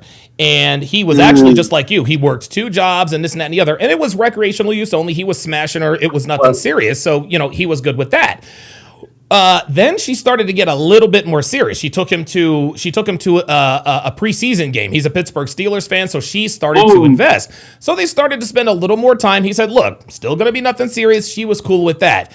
Here's where he fucked up. He gave her a Mother's Day card. He gave her a Mother's Day card. And that was the kiss of death. He showed, and the thing is he didn't spend any more time with her. He didn't spend any less time with her. But he showed her at that point that he might have been thinking about her. I'm not saying that this girl that I'm describing is the same as this 27-year-old nurse. My guess is that she's probably attractive and she's probably talking to multiple guys. But the reason why she is pursuing you is because you're the one that's the least available. I can guarantee you that as an attractive nurse, she probably has access to more attractive men who make more money than you do. But the reason why she is paying you attention is because you're not readily available. Because I can promise you this: if you start to become the more available you become, the less available she will become. So you appear to be doing it right. Now I want to make this clear. if you think that there's absolutely no future with this girl, then that's fine. Keep using her for recreational use only. But is she giving you? And I'm not trying to find out what you want to do with her. But is she the type of woman that you would consider? Would you take her more seriously than just a situationship, or is there an opportunity for maybe you to get a little bit serious? If so, why do you think so? I would probably say there's probably an opportunity there for me to maybe pursue it more seriously. Okay. And I say that because just, the energy she's kind of giving me right now. Yeah, you can tell. But I know dealing with women, sometimes they switch up on you, and Yes. that's why you kind of got to be kind of careful sometimes, because they may show you some good energy in the beginning, but Yep. towards the middle of it is when they start they may pull back a little bit. Yep, that's exactly right. And that's why exactly right. That's why and the other thing is, like you, Myron, you guys say, like, and I know this from this past experience dealing with women, and nowadays even more, you kind of got to put them through their paces a little bit Yes, you do. make sure that they're gonna accurate. What's the word? Acquiesce. Yeah, to my lifestyle for the most part, Absolutely. Because listen, it sounds like she's trying. It sounds like she's trying because she sent you, hey, you want to hang out? What are you up to? Like she's probably double texting. And the reason she's doing that is because you're scarce. The more like the more scarce you are, the more they tend to stick with you. So don't look and see, here's the thing. 50 years ago, you asked a very good question. How do I balance this? Am I too busy? I'm working too much. How do I balance this? 50 years ago, I would have told you, okay, invest a little bit more, show her you care. Dude, right now you've got it in cruise control, man. And so if there comes a point, because the more you have sex with a woman, inevitably you are going to start to catch feelings, regardless of how casual it is. So you've got to be careful of that. And the difference between men who are the true players and are about their shit are men who can walk away from women they actually like fucking because they know they're on their grind. However, if she really wants to be your girl, if she really wants to make this more serious, you need to wait until she broaches the topic. Okay. And I don't know if you've heard me talk about this before. The minute you angle for a relationship first, that's the minute you lose all of your leverage. Instead, you wait for her to angle for a relationship with you. And when she does, you shoot her down. You always shoot her down the first time. Always shoot a girl down the first 2 times. And the reason why I say shoot her down the first 2 times is if she asks you, hey, will you be my boyfriend? And you say yes, that's just too easy, right? Even if you put her through your paces, the first time she asks you, you're supposed to say no. You don't want to be in a relationship with a guy like me, blah, blah, blah. I've got videos on this and I've got courses and all that other kind of stuff. Yep. The second time she asks you, okay, you still tell her no. The third time she asks you, if you really, really, really want to know. See, a lot of girls are ready. A lot of girls think they're ready to be in a relationship, but a lot of them aren't really ready. No, what they're ready for is to stop being lonely. They're ready to stop being lonely. In other words, the guys they're fucking, they're not giving her enough attention. And that's why they sort of zero in on the guy that, okay, well, if I got more attention from this guy, then I think I would be happier. So what you do is quite simple. The third time she comes at you with this, hey, what are we going to do? Just ask her tell her to do one simple thing. Unlock your phone and hand it to me right now.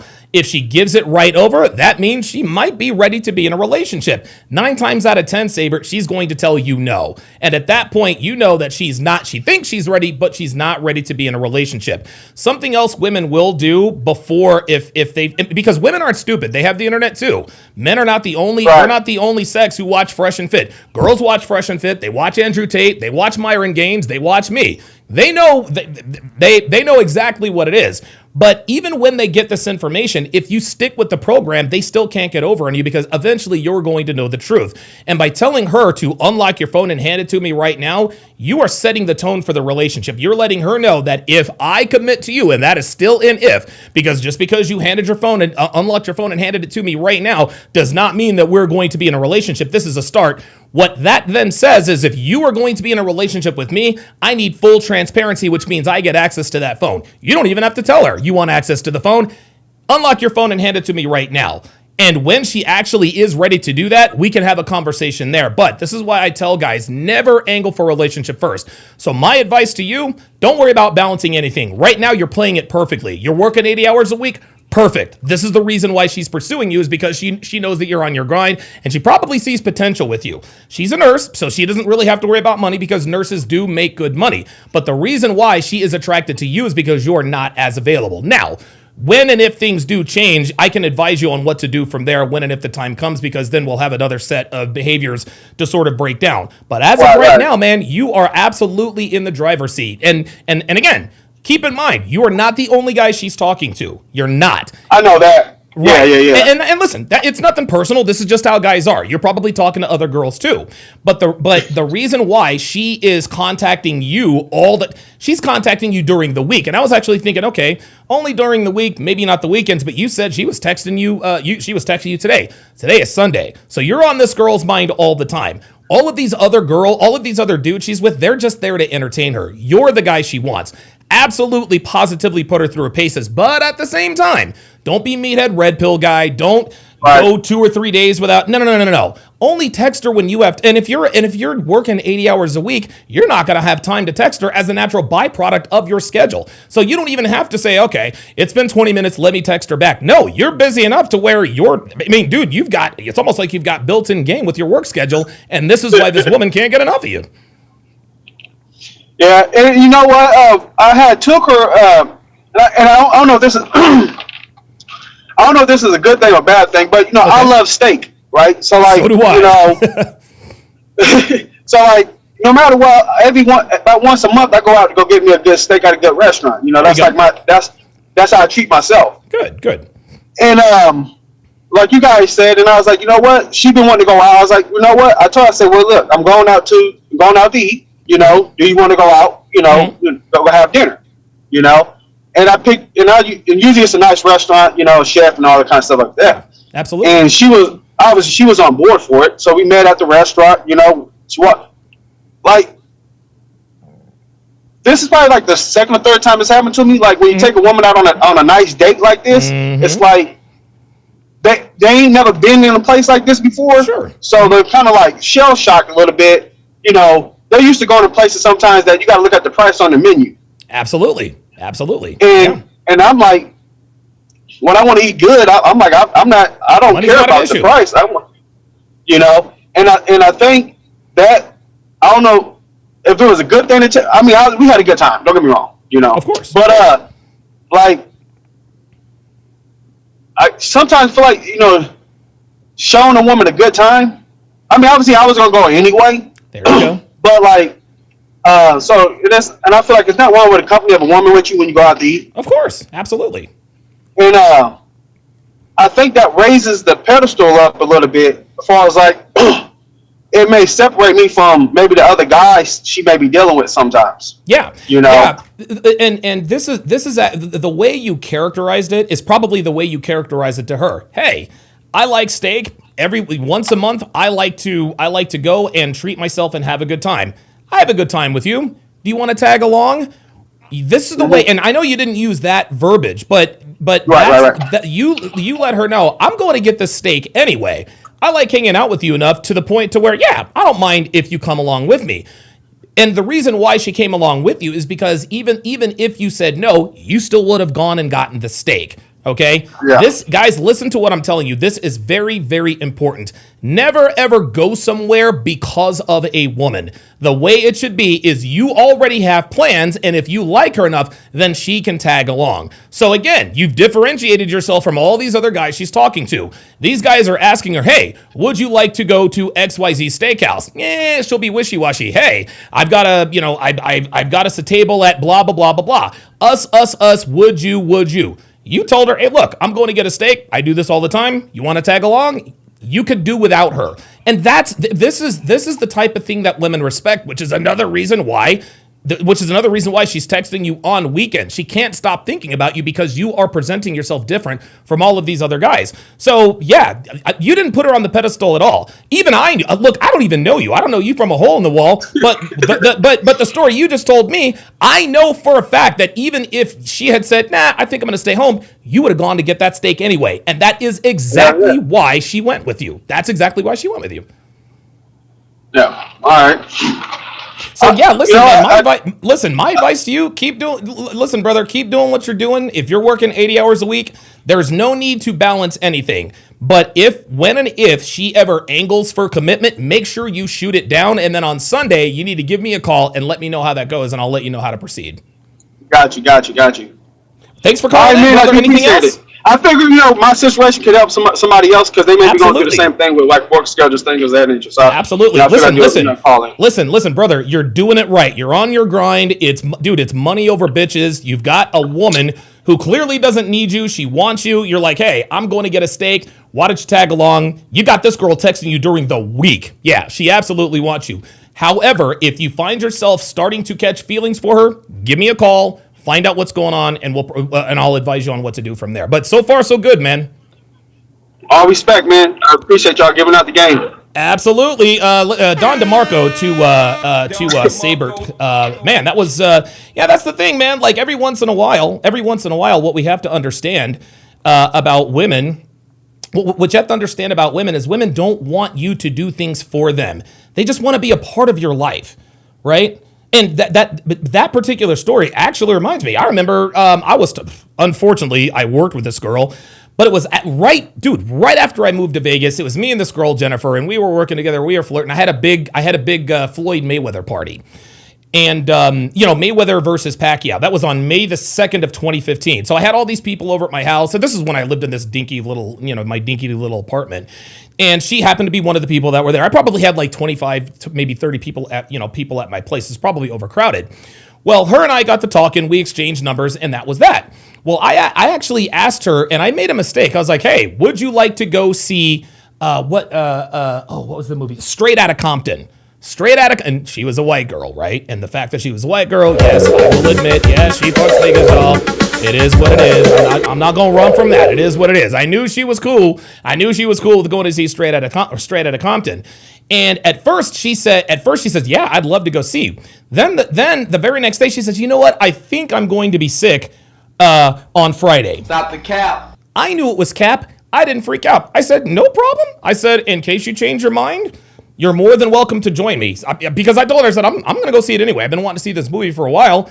If you want to come, cool. If not, cool. Dude, the very next day, you know what? I think I can rally, blah, blah, blah, blah, blah. And of course, we ended up fucking that night, blah, blah, blah, blah, blah. The point is that the reason why she ended up coming with me is because of the way I framed it. I said, hey, I'm going to see Straight Outta Compton. Would you like to come with me? No. Okay, if you change your mind, I'm still going. Oh, okay, so he's not going to see this movie just for me? Cool. I think I might want to tag along. So that's how that goes. All right, we got somebody else on the pull-up line. Tommy Soto Self. What's up? What's on your mind? Okay. All right. Let's listen. Good call. Great call. Great call. All right. Very good. So this next video. Oh, got it. So this next video is a dude who called in and wanted to know how he could get his girlfriend back. Let's see. Gnome Billy says, I do actually have a question. How long is too long to sell the dream to a chick? I'm at 7+ years, but I'm not committing. I do enjoy the chick, but I see red flags early on. Yeah, dude, just continue. Listen, if you know she's recreational use only and you've been fucking her for 7.5 years, just keep things the way they are. Because if she's been with you, if she still lets you smash after 7.5 years, you really don't have to keep selling dreams. That's just that's just the way it is. Don says, Aaron the Moses says, Don, what made you prefer white girls to Latinas or Asians? Actually, that is a very good question. I prefer white. I've actually dated and smashed more Latinas than white girls. So you know what I'm saying? Like my type was, dude, huge breasted, beautiful, Mexican girls. But it's not really a preference in race. To me, it's a preference in attitude and the way they treated me. White girls and Latina girls treated me a lot better than black girls.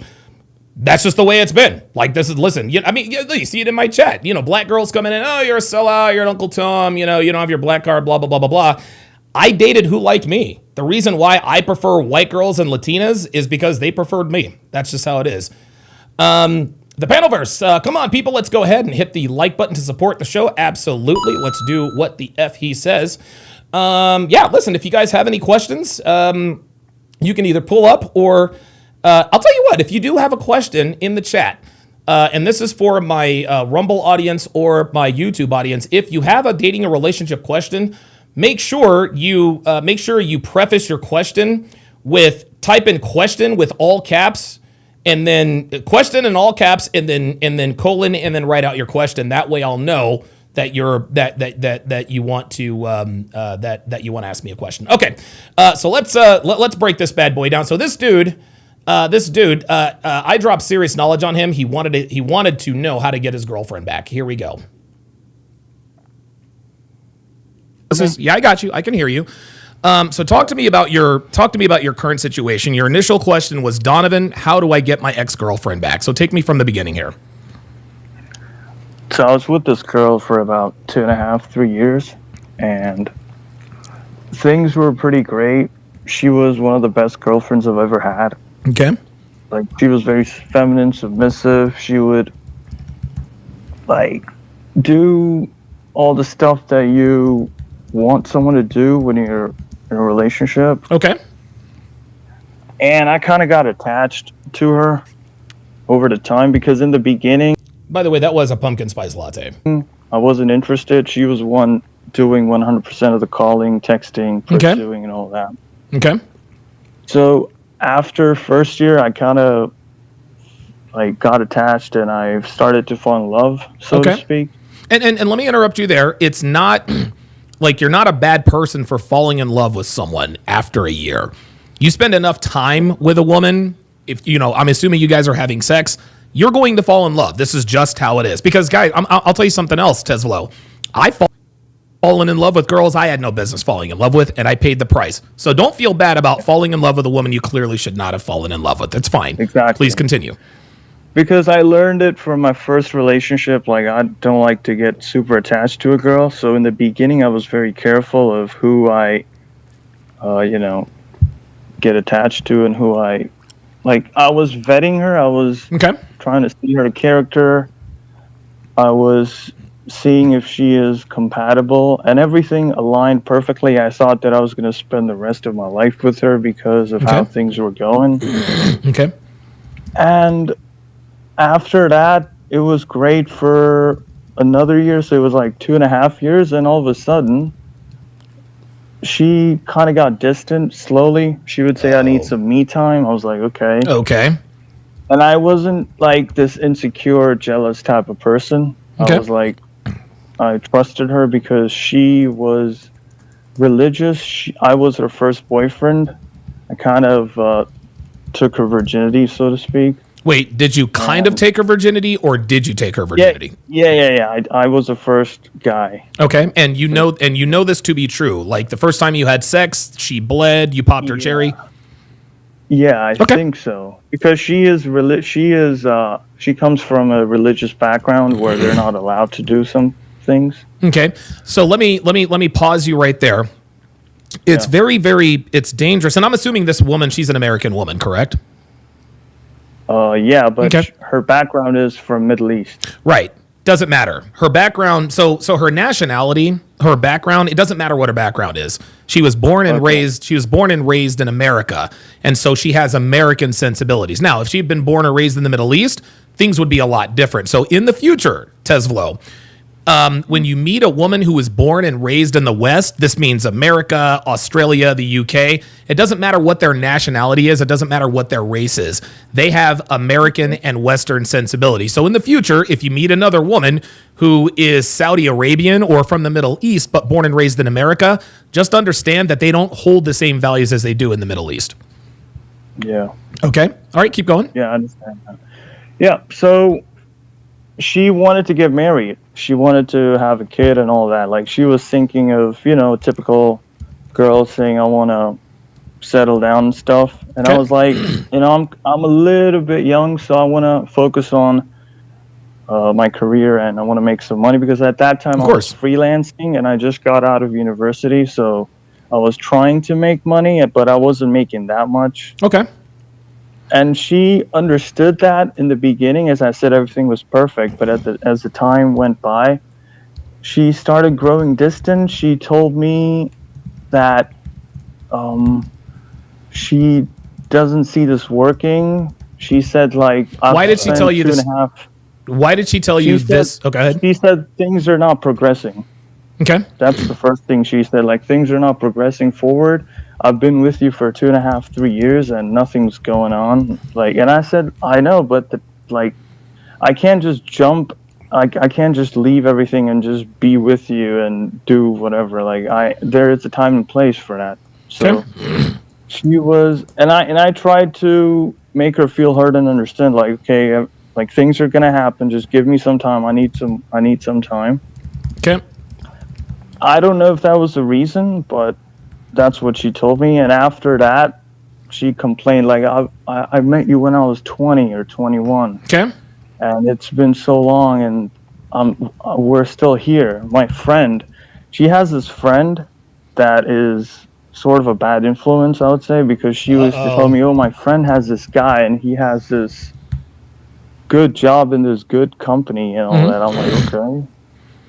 And how old are you now? How old are you? How old were you? How old were the two of you when you guys first met?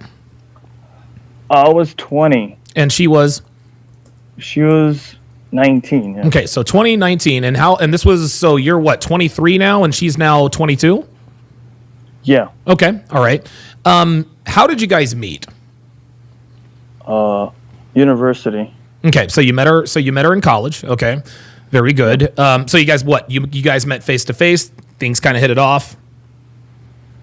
Yeah, I met her face to face. I took her Snapchat, and we started talking, and then we went on dates. And she was like all over me. She was, in the beginning, it was, and you won't believe me, I never did anything for her. I never bought her a rose. I never bought her any gifts. She would give me gifts all the time. I believe you.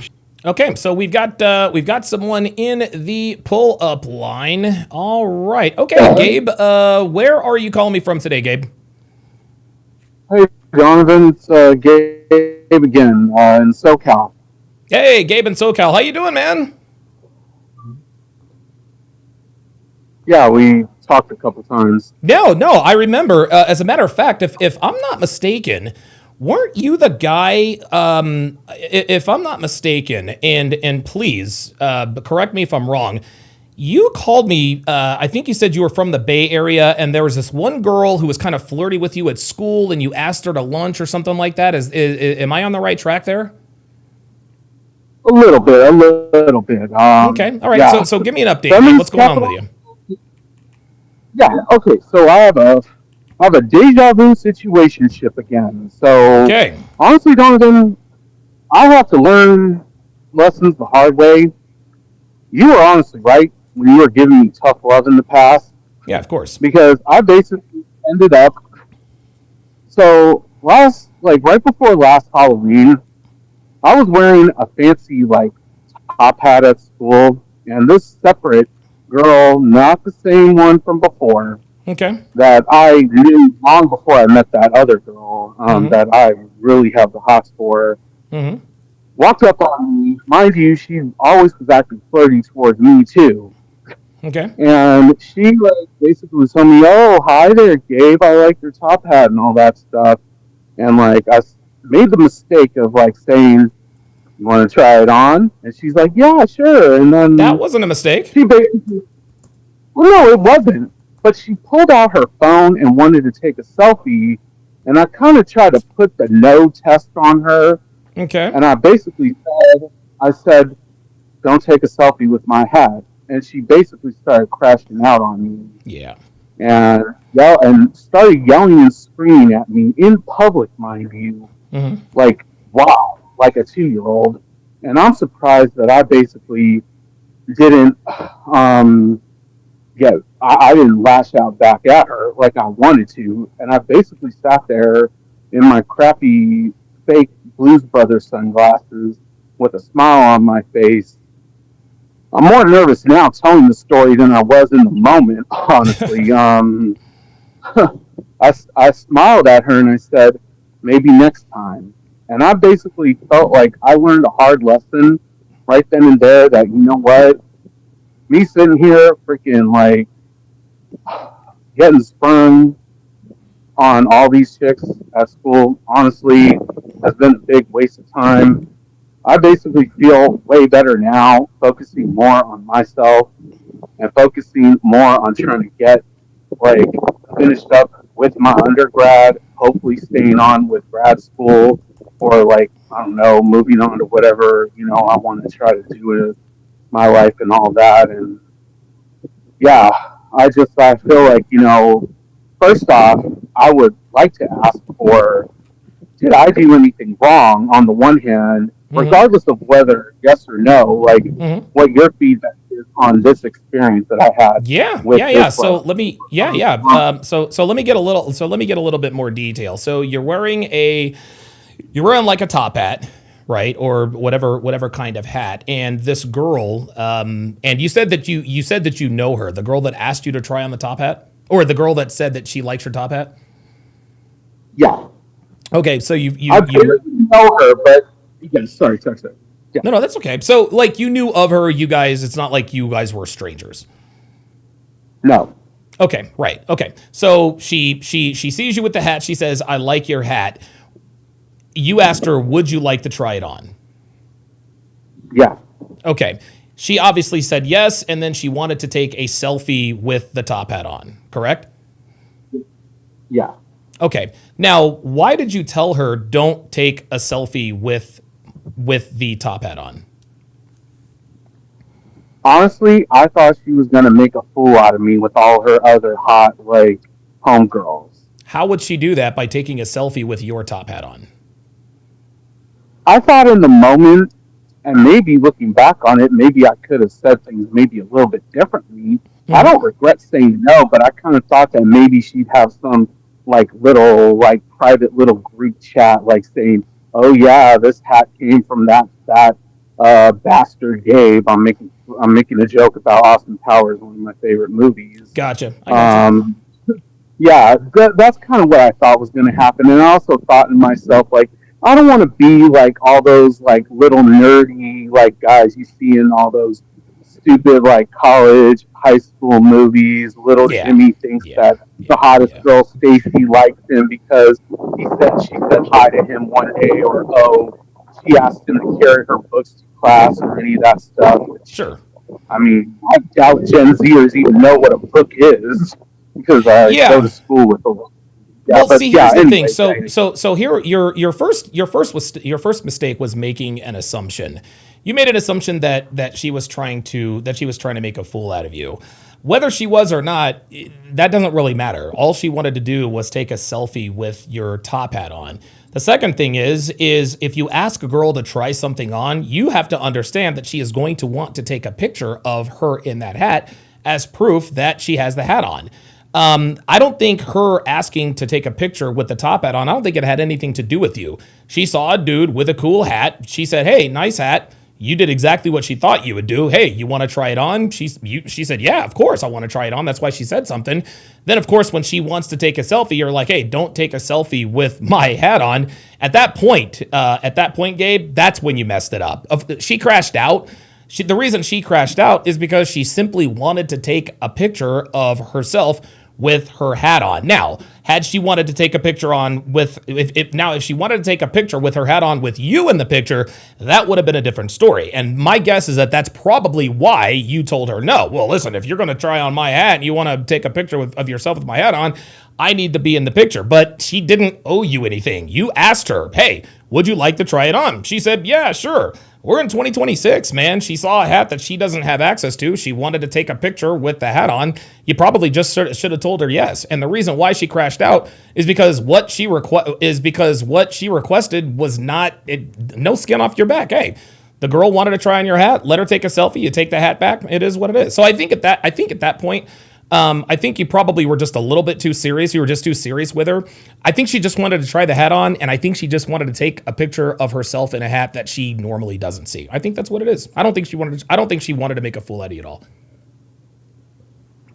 I appreciate that, and I do respect that opinion. I've heard like different opinions that say, "Oh no, you didn't do nothing wrong. She was the one wrong." But at the end of the day, look, I mean, I think that experience honestly did something really, if anything, good, honestly, for me. Because I could sit here and I could talk crap about this girl all day, every day, honestly, because I just told myself, you know what, I just need to focus more on myself anyway. I just, like, I just thought to myself, like, if she acts like that in public, what is she like in private? Like, or No, anything like that. but Gabe, what you have to But understand. hey, hey, Listen. You're right. If she acts like that in public, what's she gonna act like in private? That doesn't matter. You know what I mean? Just you had it right. Listen. Just continue to focus on yourself. Let me ask you this, because I asked you this the last time we were on the call.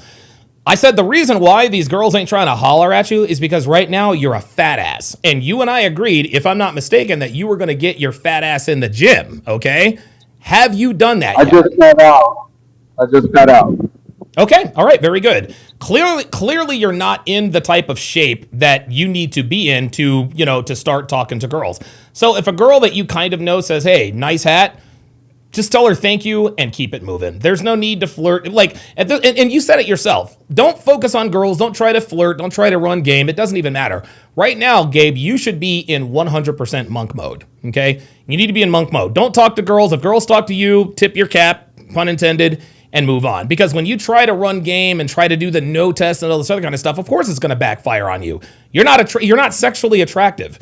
Right? Because if you look like a guy, like if you were tall, dark, and handsome, and he said, "Well, you can't take, you're not going to take a selfie with my hat on," you know what she would have done? How about if I take a selfie of your hat on with you in the picture? But you knew she wasn't going to do that, and she knew it too. That's why she crashed out on you. At that point, Gabe, you were doing too much. You were just doing too much. So in the future, if a pretty girl says, "Hey, you know what? I like your hat," don't say, "Want to try it on?" Because she's not going to flirt with you back. And the reason she's not going to flirt with you back is because of what you look like. You actually said a lot of what I was thinking about all this, but yeah. Anyway, I hate to cut it short, but I do need to get going though. But No, thank no you so problem. much for at least taking No the time problem. out. And, maybe if there's any good updates in the future, I hope to see where things go. But thank you very much. Not a problem, Gabe. Keep us posted, brother. All right, thank you. Have a good day. Absolutely. Yeah. I remember talking to Gabe a little while ago, and yeah, he needs to get himself into shape, and that's just kind of how it goes. Carbon MVP says Don won't debate. Pull up Don. Myron took an L. Well, Carbon MVP 2, I have given you the pull up link. And at this point, I'm just going to block you here. There we go. So you said Don won't debate. I'm willing to debate you right now. So either pull up or shut the fuck up. It's pinned in the chat. You know what it is. That's it. I'm not going back and forth with you. I don't know who you are. You don't know who. You've never talked to Myron. Stop it. You're just trying to be. I will debate you. The link is in the chat. You can come right up and you can talk to me directly, but you're not going to do it because you're full of shit like the rest of them. Let's continue. I believe you. Yeah, she would spend so much money, and I wasn't putting any effort, and she was crazy for me. And when I started to put effort, when I started in the end of the relationship, when I started to take it seriously, and I told her, "I want to be with you. I don't want to be with somebody else, and we can work this out," she would start to do the opposite of it. So in the end, she said she has expectations because when she broke up with me, it was in July 2024, and I was very devastated. I was confused. I was emotional. You're emotional. I get it. I was fucked in the head. Okay. And I kept asking her, what's the problem? Let's talk it out. Because one of the things that she is, it's like she's a very close person. Like, before the breakup, I asked her, why are you so distant? Tell me what's on your mind. But she would just sit there without talking. She wouldn't communicate. Okay. Because I kept asking, I want you to open up. And this has been an issue because if something happens, she would keep it to herself and expect me to figure it out. Okay. And sometimes when I ask her repeatedly, she wouldn't even tell me. Okay. And yeah, so she told me she has expectations. I said, what is it? Is it the finances? She said she has expectations. She wants to visit this country, that country, blah, blah, blah. I'm like, I don't know about that, but I want to work this out. I don't want this to over. I value our relationship. I don't want to. I see a future. I want to build something meaningful.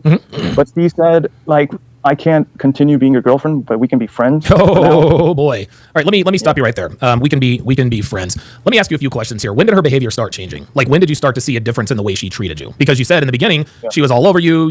She love bombed you, etc. Yeah, it was 4 months. So 4 months before in. the breakup. Yeah, So before the breakup. So 4 months before the breakup, she started acting differently. And I kind of picked it up because I've been in casual relationships, but this is a girl that I thought that I would marry and I would be with her and all that. So I was paying very close attention, and I kind of knew her with her behavior that, okay, there's something wrong. Okay, so let me. I think I've got this diagnosed already. Here's a reality you're gonna have to deal with. She knew she was going to break up with you 4 months before she broke up with you. Okay, she knew she was going to dump you. That is when her behavior changed. Okay, and for those of you guys listening, if a woman's behavior suddenly changes in terms of the way she treats you, if all of a sudden she starts taking a little bit longer to answer text messages, she's not around as much, her phone is off, she's whatever the case may be, that is the very moment where she decided to break up with you. Now, you would probably ask, well, if she knew she was going to break up with me 4 months ago, why didn't she do it 4 months ago? And the answer is this is just how women operate. Okay, women.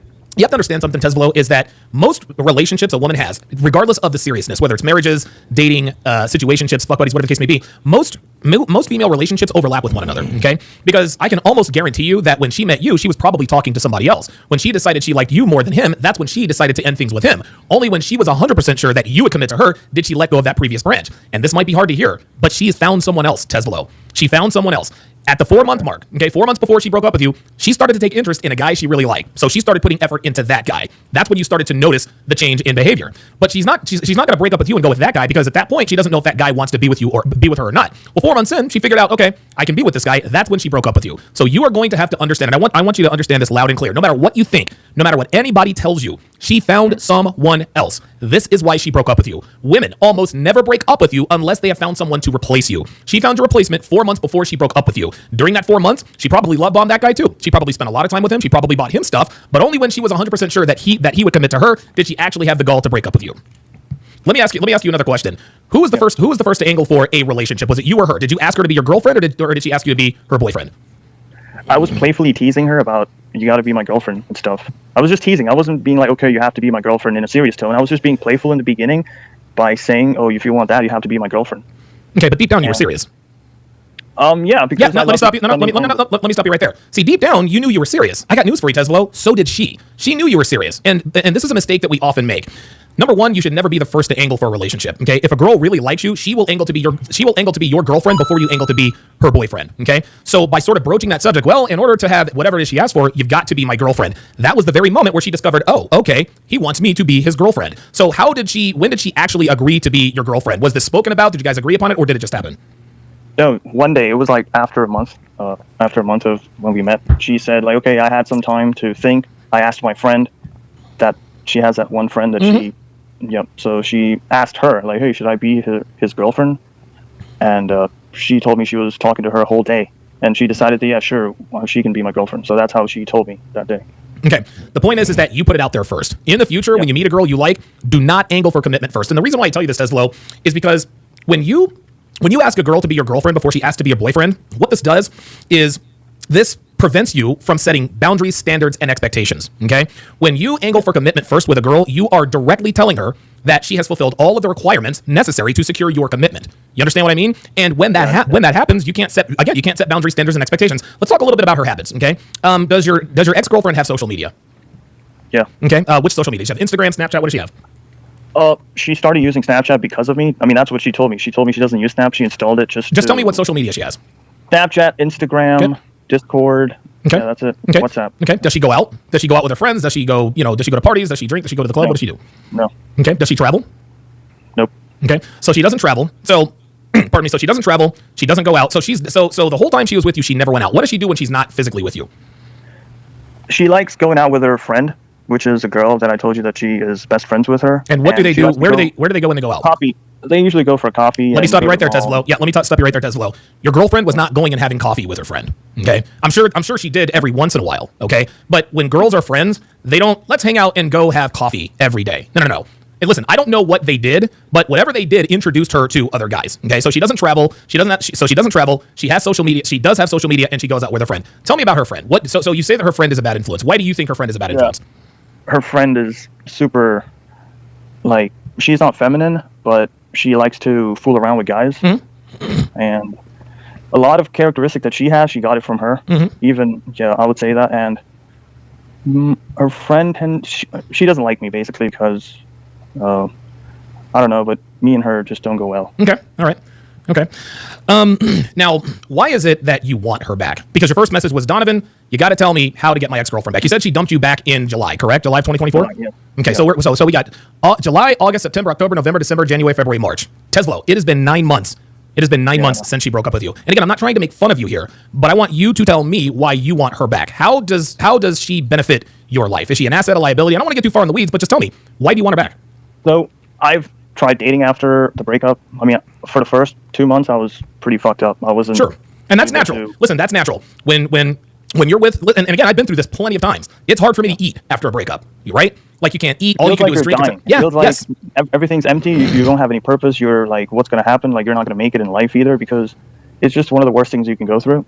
And on top of it, what was happening is after the breakup, she said she wants to be friends, and I knew this, that being friends with a girl is just not going to work. Sure. So I kept telling her no, but I was still chit-chatting over the phone. So she kept calling me. Okay. I didn't initiate contact with her except 1 or 2 times. Okay. But she kept calling me, and it was a pattern where she would disappear. She would call out of the blue after 1 or 2 weeks, crying. Yep. Are you okay? Let me stop you right there. Let me stop you right there. The only reason she called you is because she got lonely or her guy wasn't paying attention. So she would go 1 or 2 weeks and then call you crying. You want to know why she's calling you crying? Because the guy that she is currently fucking, maybe he cheated on her, maybe he said something to her that he didn't like, that she didn't like. What happens is when your ex-girlfriend gives you a call out of the blue and she's crying for whatever reason, there's a 99.9% probability that whoever she is fucking or seeing on the side isn't quote-unquote acting right. And because she knows that you want to get back with her, she knows that you're going to give her all the validation she needs.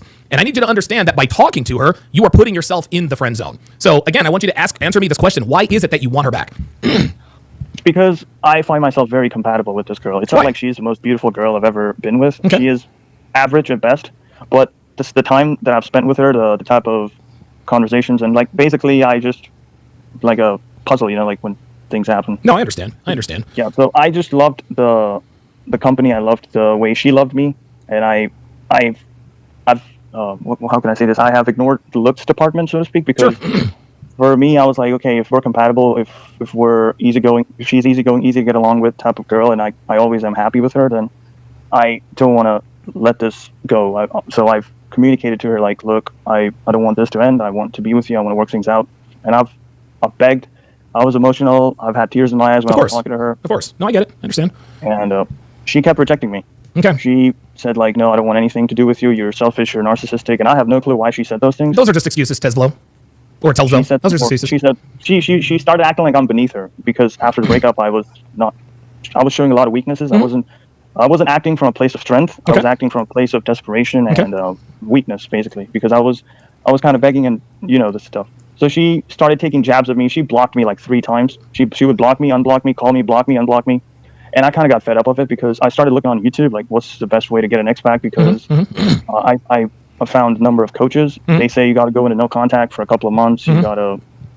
So I started no contact, but because of my emotional state and I was all fucked up, I broke after 1 week, because she would send me a text on Instagram and unsend it so I can get the notification. So I get hopes up, like, okay, she's still interested. So I break the no contact, call her. She would miss call me, and I assumed that it was a call. So I called her back, and when I called her back, she would say, I was just sleeping. It was nothing. I know. I was just like, okay, what the fuck? And that pattern is still going on. Like last month, she missed called me, and I ignored it because I got tired of, because even still in January, I was on the phone call with her for 4 to 5 hours. I told her we can still work this out. I still want you. We can, whatever. Don't worry about the external factors. We can work through this. I don't see myself with somebody else. But she would say, no, go do this for somebody else. Like, reject it all over, and then she would miscall me again. Yeah. So let's back up to where you sought advice. Did you hire a dating coach? Like, and you don't have to say anybody's name, but what kind of advice did you hear on how to get your ex-girlfriend back? Can I say the name? Is that okay? Yeah, that's fine. So on YouTube, I've been following Corey Wayne. Corey Wayne, I mean, his advice is pretty solid, but he says, like, you got to walk away and never look back and stuff. I also found another coach which said you got to do no contact for a couple of months and then reach out. Okay, and which coach was that? Because Corey Wayne gave you solid advice when he says walk away and never look back. But I get, listen, I get it, Telsvo. I get it. It's very easy for someone, like, and I got people in my chat right now giving me all of the giving you all the meathead red pill advice. Just leave her, bro, you lost frame. I understand that's easier said than done. It's very easy for me, who is emotionally detached from the situation, to say, just leave her, bro, that's all you need to know. But having been through what you have been through multiple times, I understand that it's not easy to quote unquote just leave her. So now I need to know what was the dating coach or the dating expert or whoever you hired or didn't hire, who told you to go no contact and then reach out after a couple of months? There were two of them. One of them was called Lee, Coach Lee. Okay.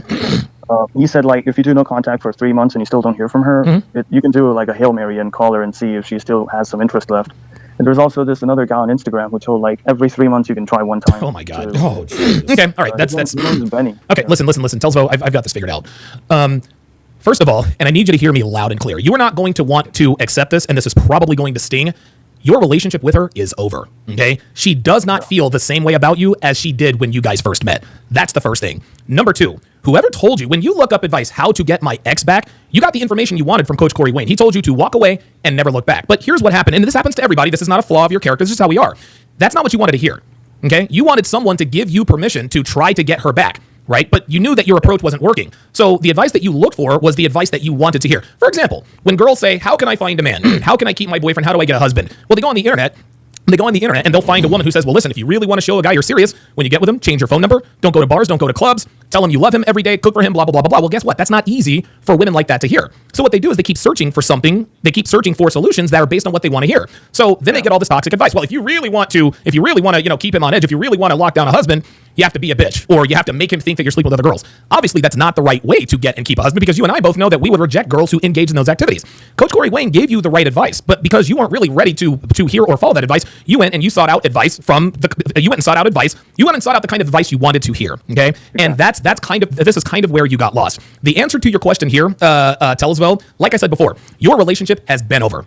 Okay, you are never, ever, ever going to be in a relationship with this girl again. That's the first thing. Number two, the two of you cannot be friends. Okay. Number three, she knows the two of you cannot be friends. And number four, Telsvo, this woman is playing games with you. When she tells you, go and find somebody else, then she'll miscall you. All she's doing is playing head games with you. You have to understand that women love the rush of men pursuing them. Okay. And it doesn't matter what you're saying. Like, it doesn't matter. You could be the ugliest guy in the world. It doesn't matter where the attention comes from. Girls love attention. And the greatest attention they get is from their ex-boyfriends who want them back. Okay, she knows you want her back because, of course, you've told her this several times, and she is trading on this. She is using this against you to literally play mind games with you. Okay, she is getting off on making you squirm. So here is my solution, and I want you to understand this is not going to be easy to do. But I'm telling you, if you don't do this, you are going to waste an exorbitant amount of time trying to get her back. And when you find out that she's in a relationship, it's going to absolutely devastate you, crush you, and you'll be back to square one. Okay. You need to block this girl. You need to do what Corey Wayne told you to do. You need to walk away and don't come back. And listen, I get it. I know this is not easy to hear, and I know it will not be easy to do. But my friend, it's been 9 months, okay? It's been 9 months. You were with this girl for a little while. She broke up with you 4 months after she started seeing somebody else. And make no mistake, she absolutely saw somebody else, okay? So, go ahead. Yeah. Recently, when I told you I had a call with her in January, so I asked her, like, are you seeing someone? And, like, is it, like, she said no. She hasn't seen anyone since the breakup. Yeah, she's lying. She's lying. Okay. Yeah, she's because lying. you said before that. Okay, she already found a replacement and then she dumped you because I've had no evidence of her maybe talking, but being with any other dude. You have no evidence or new evidence? No evidence. Okay. Yeah. Yeah. I understand that there is no evidence, but girls cover this stuff up better than we do. Okay. She is she is absolutely seeing somebody else, and she's been seeing somebody else for the last 9 months. You need to understand that girls don't have the strength to walk away from relationships unless they started another one first, okay? This is why it took her 4 months to break up with you. She wanted to make damn sure that when she let go of you, that she would have another branch to hold on to. That is when she actually squeezed the trigger. When a woman breaks up with you here in 2025, 248% of the time it is because they are seeing someone else. So when you ask her, are you seeing somebody else? And she says no, she is absolutely lying. Don't ask her if she's seeing someone else. Assume that she already is, okay? Like I said, This relationship is over. There is no way to get her back. There is no way to get her back. Now, here's the thing. You might be able to get her back, but it's not going to be for a while. It's going to be 10 years from now. It's going to be 10 years from now. Because how old is she now? She's what, 22 years old?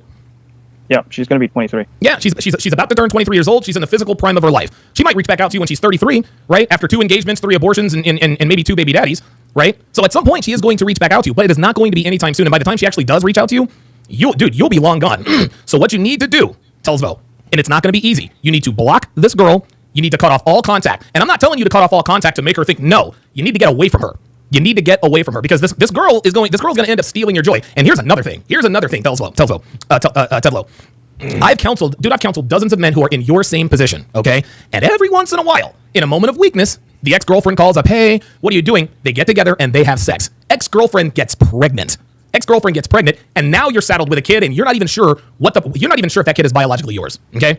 This girl, here's the thing. The reason why you miss this girl is because you miss having sex with her. You can tell me about your connection and getting along with all you want. You don't need a connection. You need sex. And women know that we need sex. And so what she's doing is she's dangling the possibility of sex by calling you up on the phone. She knows she's never going to give it up, but she literally gets off on the fact that every time she texts you, every time she miscalls you, she has your attention, okay? And that's what she gets off on. But you need to truly block her on all apps, all WhatsApp, everything. Okay, block her on Instagram, and again, you need to forget about her. And this is the last piece of advice I'm going to give you. Do not do anything because of her.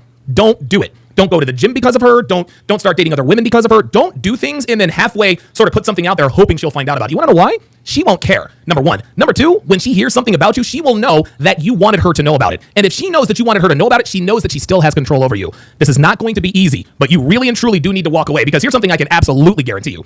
If you don't walk away, something bad could really, really happen. And I am deadly serious. Okay. But I had one or two questions, if you don't mind. Yeah, sure. Yeah. What was the reason? Like, why would she come to a point where she has to end the relationship? Like, is there anything that I can improve on based on that? No. She didn't leave the relationship because of you. She left the relationship because she found someone that she thinks is better than you. That's it. Period. And again, and keep this in mind. Her girlfriend, who's this bad influence, who's really bad influence, her girlfriend filled her head full of this stuff. She was probably in her ear about, hey man, this guy, he's not really as established, blah, blah, blah, blah, blah. They were probably out for coffee, and she met someone who has a higher perceived value. So in the future, Telsvo, before you decide to commit to a woman, you need to find out about her friend. So let's just say, for example, 3 months from now, you meet a girl and you guys hit it off, right? You guys are sleeping with each other, you're having great sex, nothing serious, just sort of casual, you guys go out and have fun, right? If you start to feel yourself feeling feelings of wanting to commit to her, like I said, don't tell her that. But you really need to learn all about her. You need to start asking the right questions. More importantly, you need to vet her friends. Because there is no such thing, Telsvo, as a good girl who's friends with a bunch of bad girls. Okay? There's no such thing. Like, dude, listen, we have talked and seen women all the time. They have a group of 5 women. They're in a friend group of 5 women. All those other girls are sluts, but I'm different. I don't sleep around. That's why the saying goes, birds of a feather flock together. So her friend was already a red flag, and I can promise you that's probably not the only friend she has. So before you commit to a woman in the future, make sure you vet not only her, vet her friends. Because at the end of the day, Telsvo, she is either going to listen to you or she's going to listen to her friends. What's your next question? Or unless you had anything else to add. So I've been stuck in this loop ever since July. I'm not able to move forward in life. I hear you. I keep hanging on to the idea that, okay, if I do this, if I do that, I'll be able to work things out with her. Mm-hmm. And nothing's worked so far, but I'm still from the inside, I still want to reestablish that connection. I hear you. And I don't know why, because I've been in relationships before. Mm-hmm. It's not like I care this much to a degree where I've kept my life on hold for 8-9 months. Yeah, no, I agree. For some reason, I'm not able to move forward because of her. And I understand you can say, like, okay, she's miscalling you, she's giving you hints, that's keeping you on the hook. That could be a factor, but it feels, I'm not sure, like, why I'm not able to move forward. Okay, let me clue you in on something. Listen, I get that you're not able to move forward yet, but it doesn't matter why. Because even if you figure out why you're not able to move forward, that does not negate the fact that you can't move forward. Even if I were to snap my fingers and you would know instantly why you're not able to move forward, that does not change the fact that you do, in fact, need to move forward. In your mind, you're thinking, if I can just figure out why I can't move forward, that will give me the answers to the test. Telsvo, it doesn't matter why you can't move forward. It matters that you can't move forward. But let me paint you a really good scenario. Let me ask you something here. Let's just say, for the sake of argument, let's just say tonight, after we get off this call, your ex-girlfriend gives you a call, right? And she says, you know what? Listen, I love you. I want to get back with you. I want to pick up right where we left off. I want to continue with the future plans, right? She comes over and you guys make up and everything. Think of what are the first 3 questions? Think of just 3 questions you'll ask her if you guys get back together. What's the first question that comes to mind that you would want to know from her? Have you been with somebody? There you go. And what do you think she is going to tell you? Well, she said no. Okay, no. I know. And I know she said no. But if she's in front of you, and again, that's your instinct. Have you been with anyone else? And when you say, have you been with anyone else, what you're asking is, have you had sex with anyone else? Am I right? Yep. Okay, right. What do you think she is going to tell you when you ask her that? I would. No. It is a yes or oh. Say you said you would hope that she said no. Now, why would you hope that she said no? Because I wouldn't be with her if she'd done something. I don't know. No. You're right. You wouldn't be with her if you found out that she had sex with someone else. Yeah. Is it fair to say that she probably knows that too? Is it fair? Hang on a second. I'm gonna rewind this because this right here, I'm gonna rewind it and I'm gonna slow it down to the normal speed. Because this is really where this thing sort of took a turn. Just watch. Because I wouldn't be with her if she.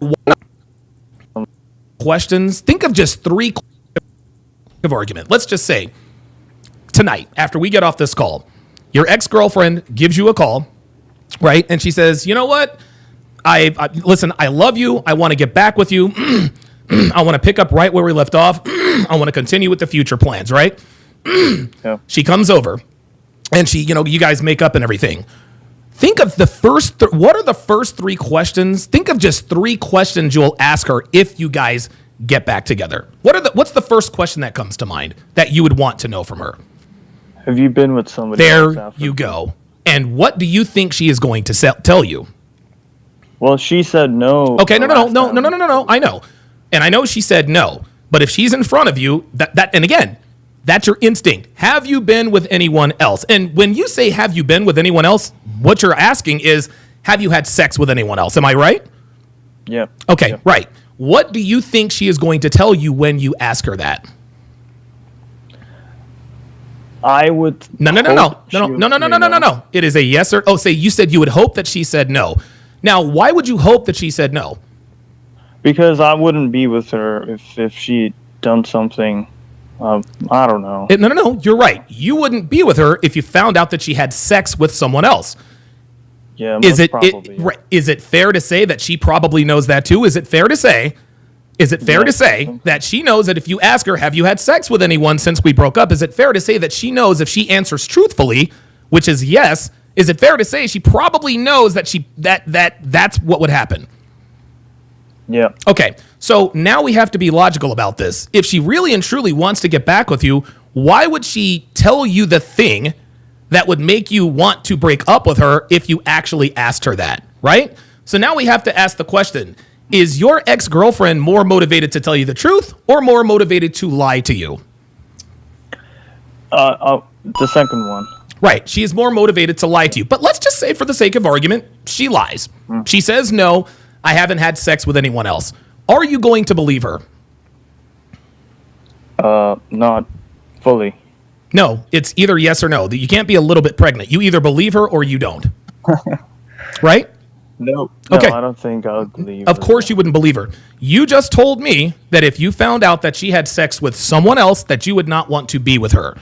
We also agreed that if she were to call you tonight and say she wanted to reconcile, if she came over to your place, the first question that came to your mind, you didn't even think about it, tell us, well, have you been with anyone else, right? You and I can agree that that's the first question. You and I can also agree that she is aware of the fact that if she tells you that she has slept with someone else, that you would break up with her again, like you wouldn't want to be with her, right? Yeah, So- I wouldn't want to be with her. Then. Of course not. So I think what you're looking for at this point is, and again, I've been here. You want her to lie to you, and you want her to believe it. And the reason why you want her to lie to you is because you don't want to have a real reason to not be with her. You want her to lie to you. You want her to. There's a song called "Tell Me Lies, Tell Me Sweet Little Lies." Right? I've been with girls before. I've been with girls who have told me, no, there's nobody else. And I know that they're lying to me, right? But it makes me feel good in the moment because I really can't prove whether she was with someone or not, right? Like, okay, she told me she hasn't slept with anyone, but I can't prove it. It's almost like you're purposefully burying your head in the sand. The worst relationship of my life, I actually confronted this girl. I asked her, have you cheated on me? We've got Alone Again.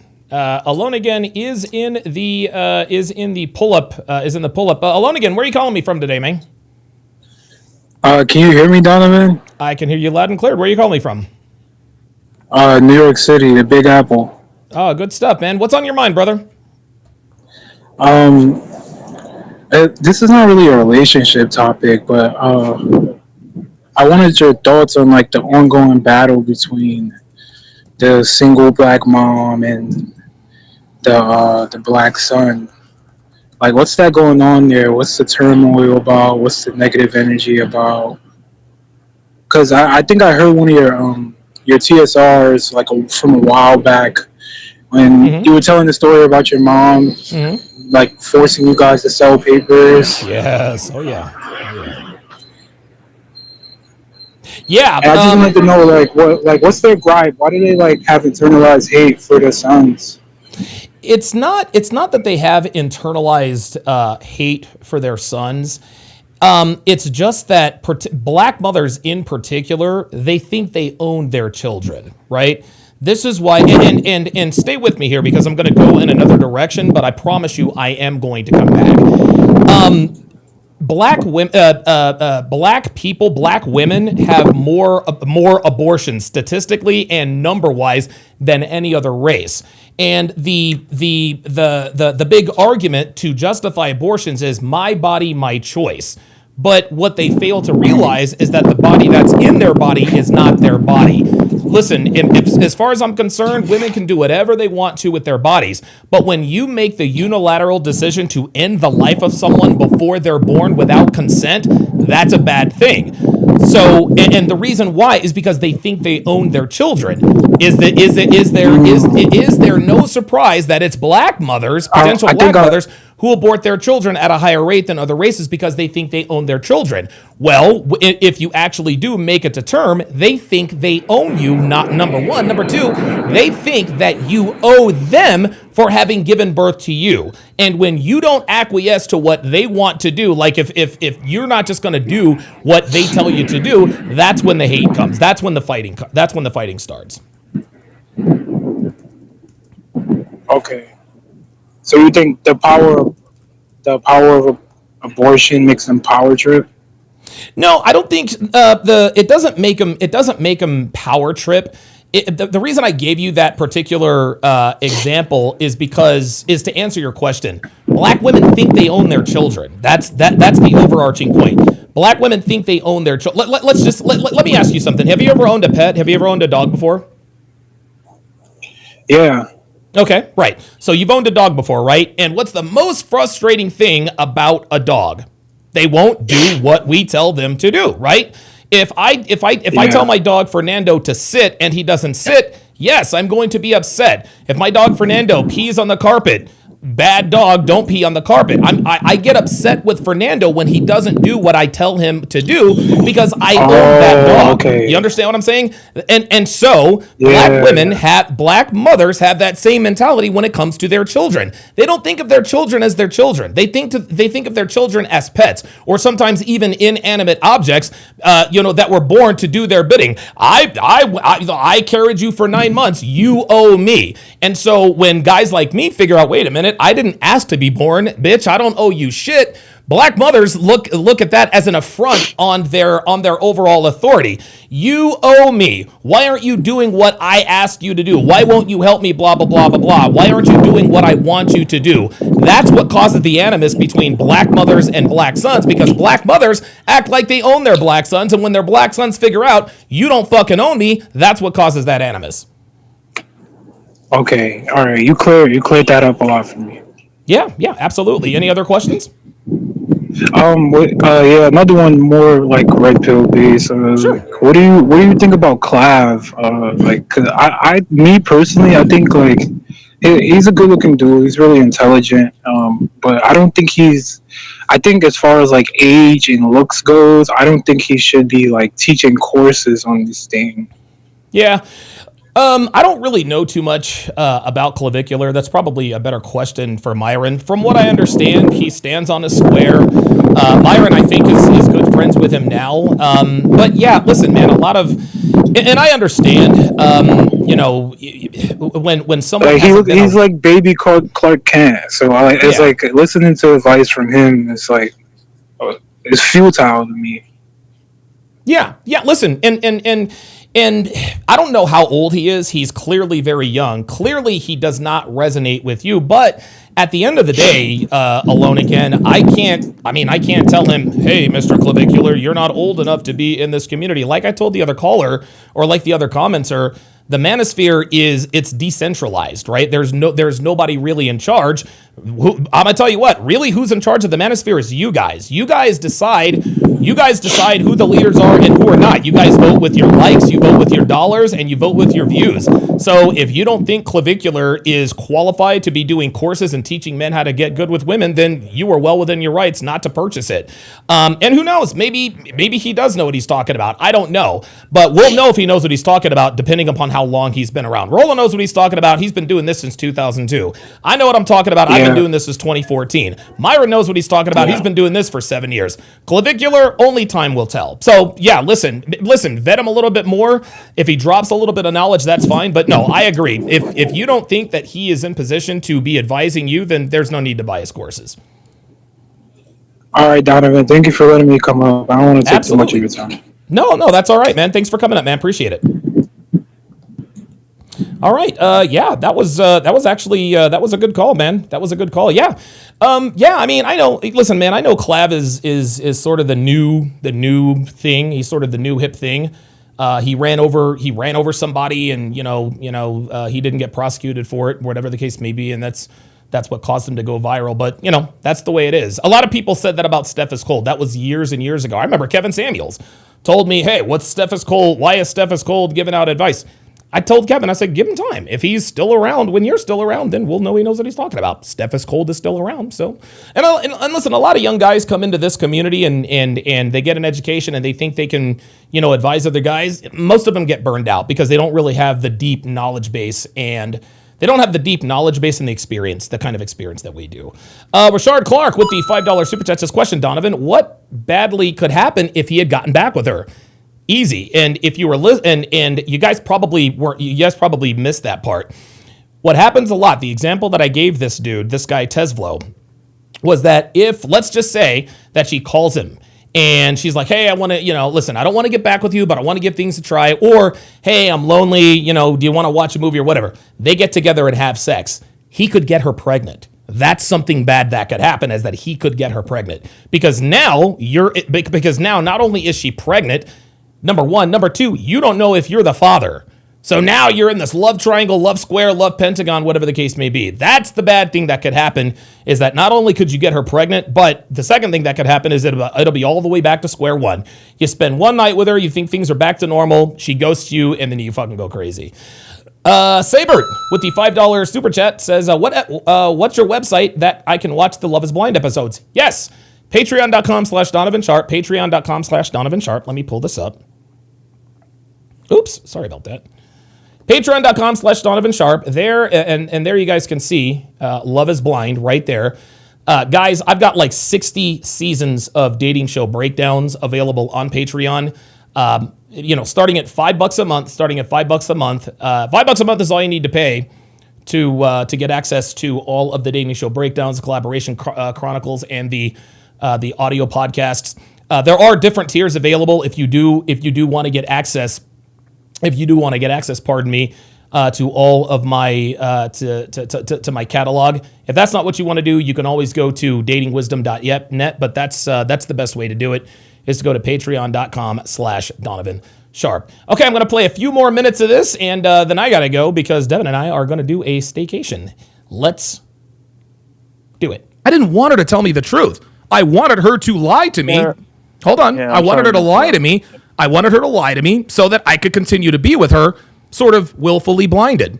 That's what's going to happen here. So let's just say she tells you, no, I haven't slept with anyone else, right? A week from now, you guys are still going strong. All right, at that point, are you 100% that she had not slept with anyone else? No. So now you're back in a relationship with this girl who you still think slept with someone, but you're not 100% sure. Let me let you in on a little secret. The only thing worse than finding out that a girl you're with had sex with someone else or cheated on you, the only thing worse than knowing she cheated on you is not knowing.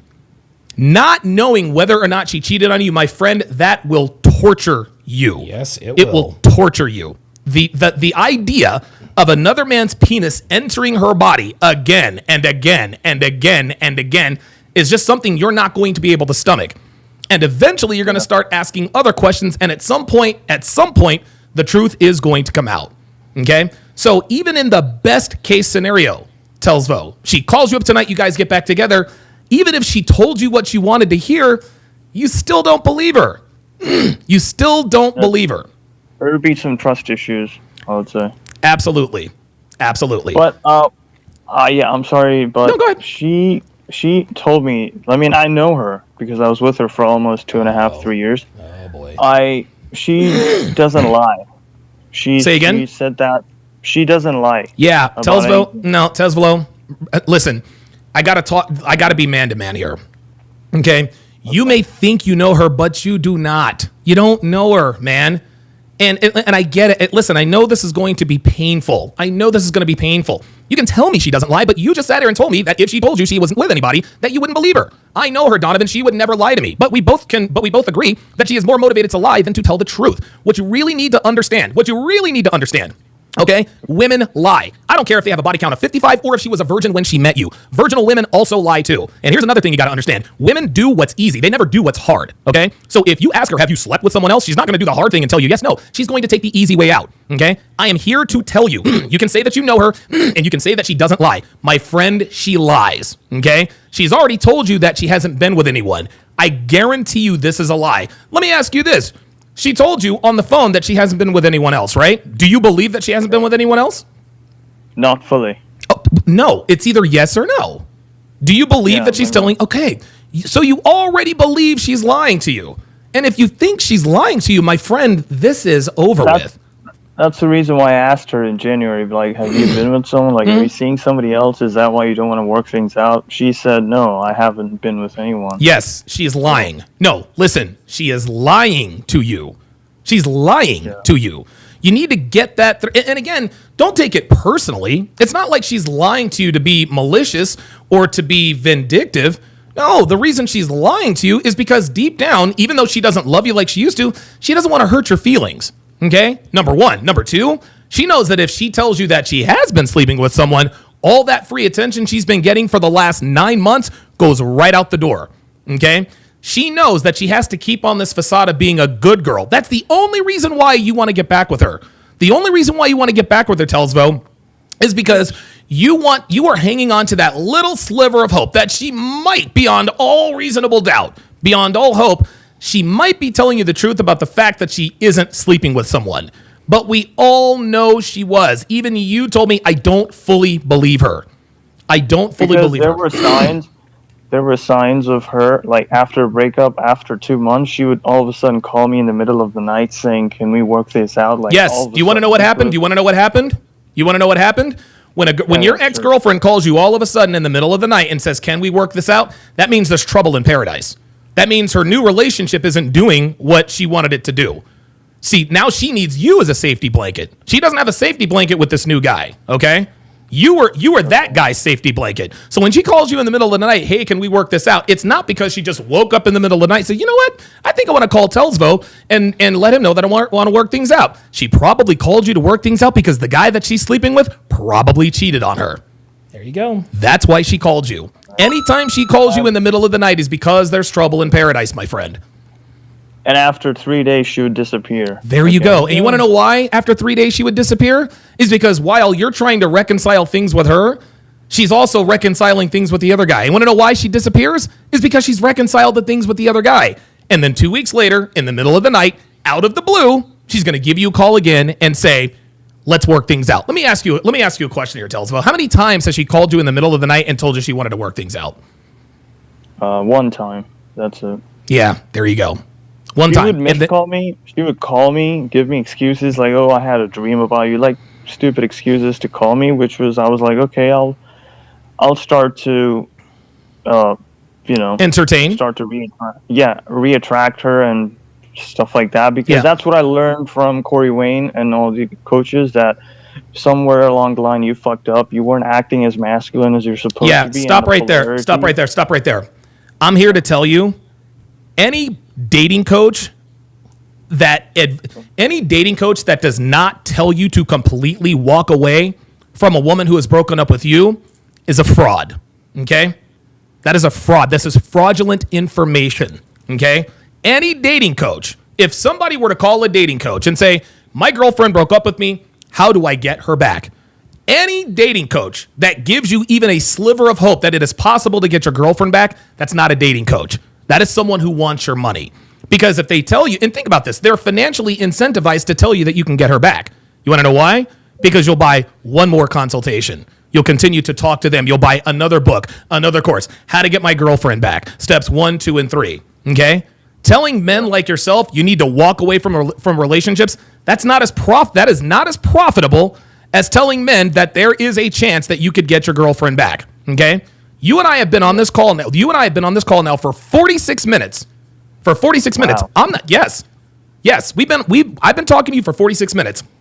Okay? You saw I charged $225 for a half an hour. All right?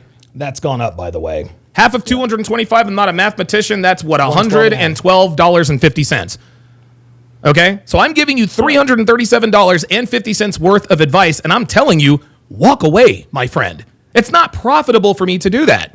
If I were really trying to help you out, I would be giving you the advice that I'm giving you right now. But any dating coach that tells you that it is possible to get an ex-girlfriend back is not a real dating coach, my friend. Coach Corey Wayne gave you that golden advice in the beginning, but like most of us, we didn't want to hear that because you probably weren't ready to hear that. But Telsvo, it's been 9 months, okay? And you might not think you're ready to hear this advice, but trust me, you gotta be. You gotta be. This woman is playing you. She is 100% playing you. The only reason why she reaches out to you is to get free attention. That's it. That's it. She wants to know that Go ahead. Yeah, I kind of figured that out because I thought that she had genuine interest, but no, she was just looking for validation. There and, it is. Attention. Yeah. And don't get me wrong. Please don't get me wrong. I know. And I want you to understand. I have been where you are. I understand the jolt of energy and the jolt of hope, the butterflies you get in your stomach when you see that text or when you see that missed call. Like that is a dopamine. And I know it. Dude, I know. That is a dopamine rush unlike any other. This girl that I've been trying to get back for 6, 7, 8, 9. There's a text message. That can become very, very addictive. But I'm telling you right now, you absolutely need to walk away from this girl because if you don't, it's going to get very, very bad very quickly. All right, guys, I'm going to leave it there. My thanks to all of my super chatters. Hang on a second. I like to shout out my super chatters. Wait a minute. Where did it go? It usually tells me who the super chatters are. Damn, man, that sucks. Okay, well, listen. My thanks to all of my super chatters.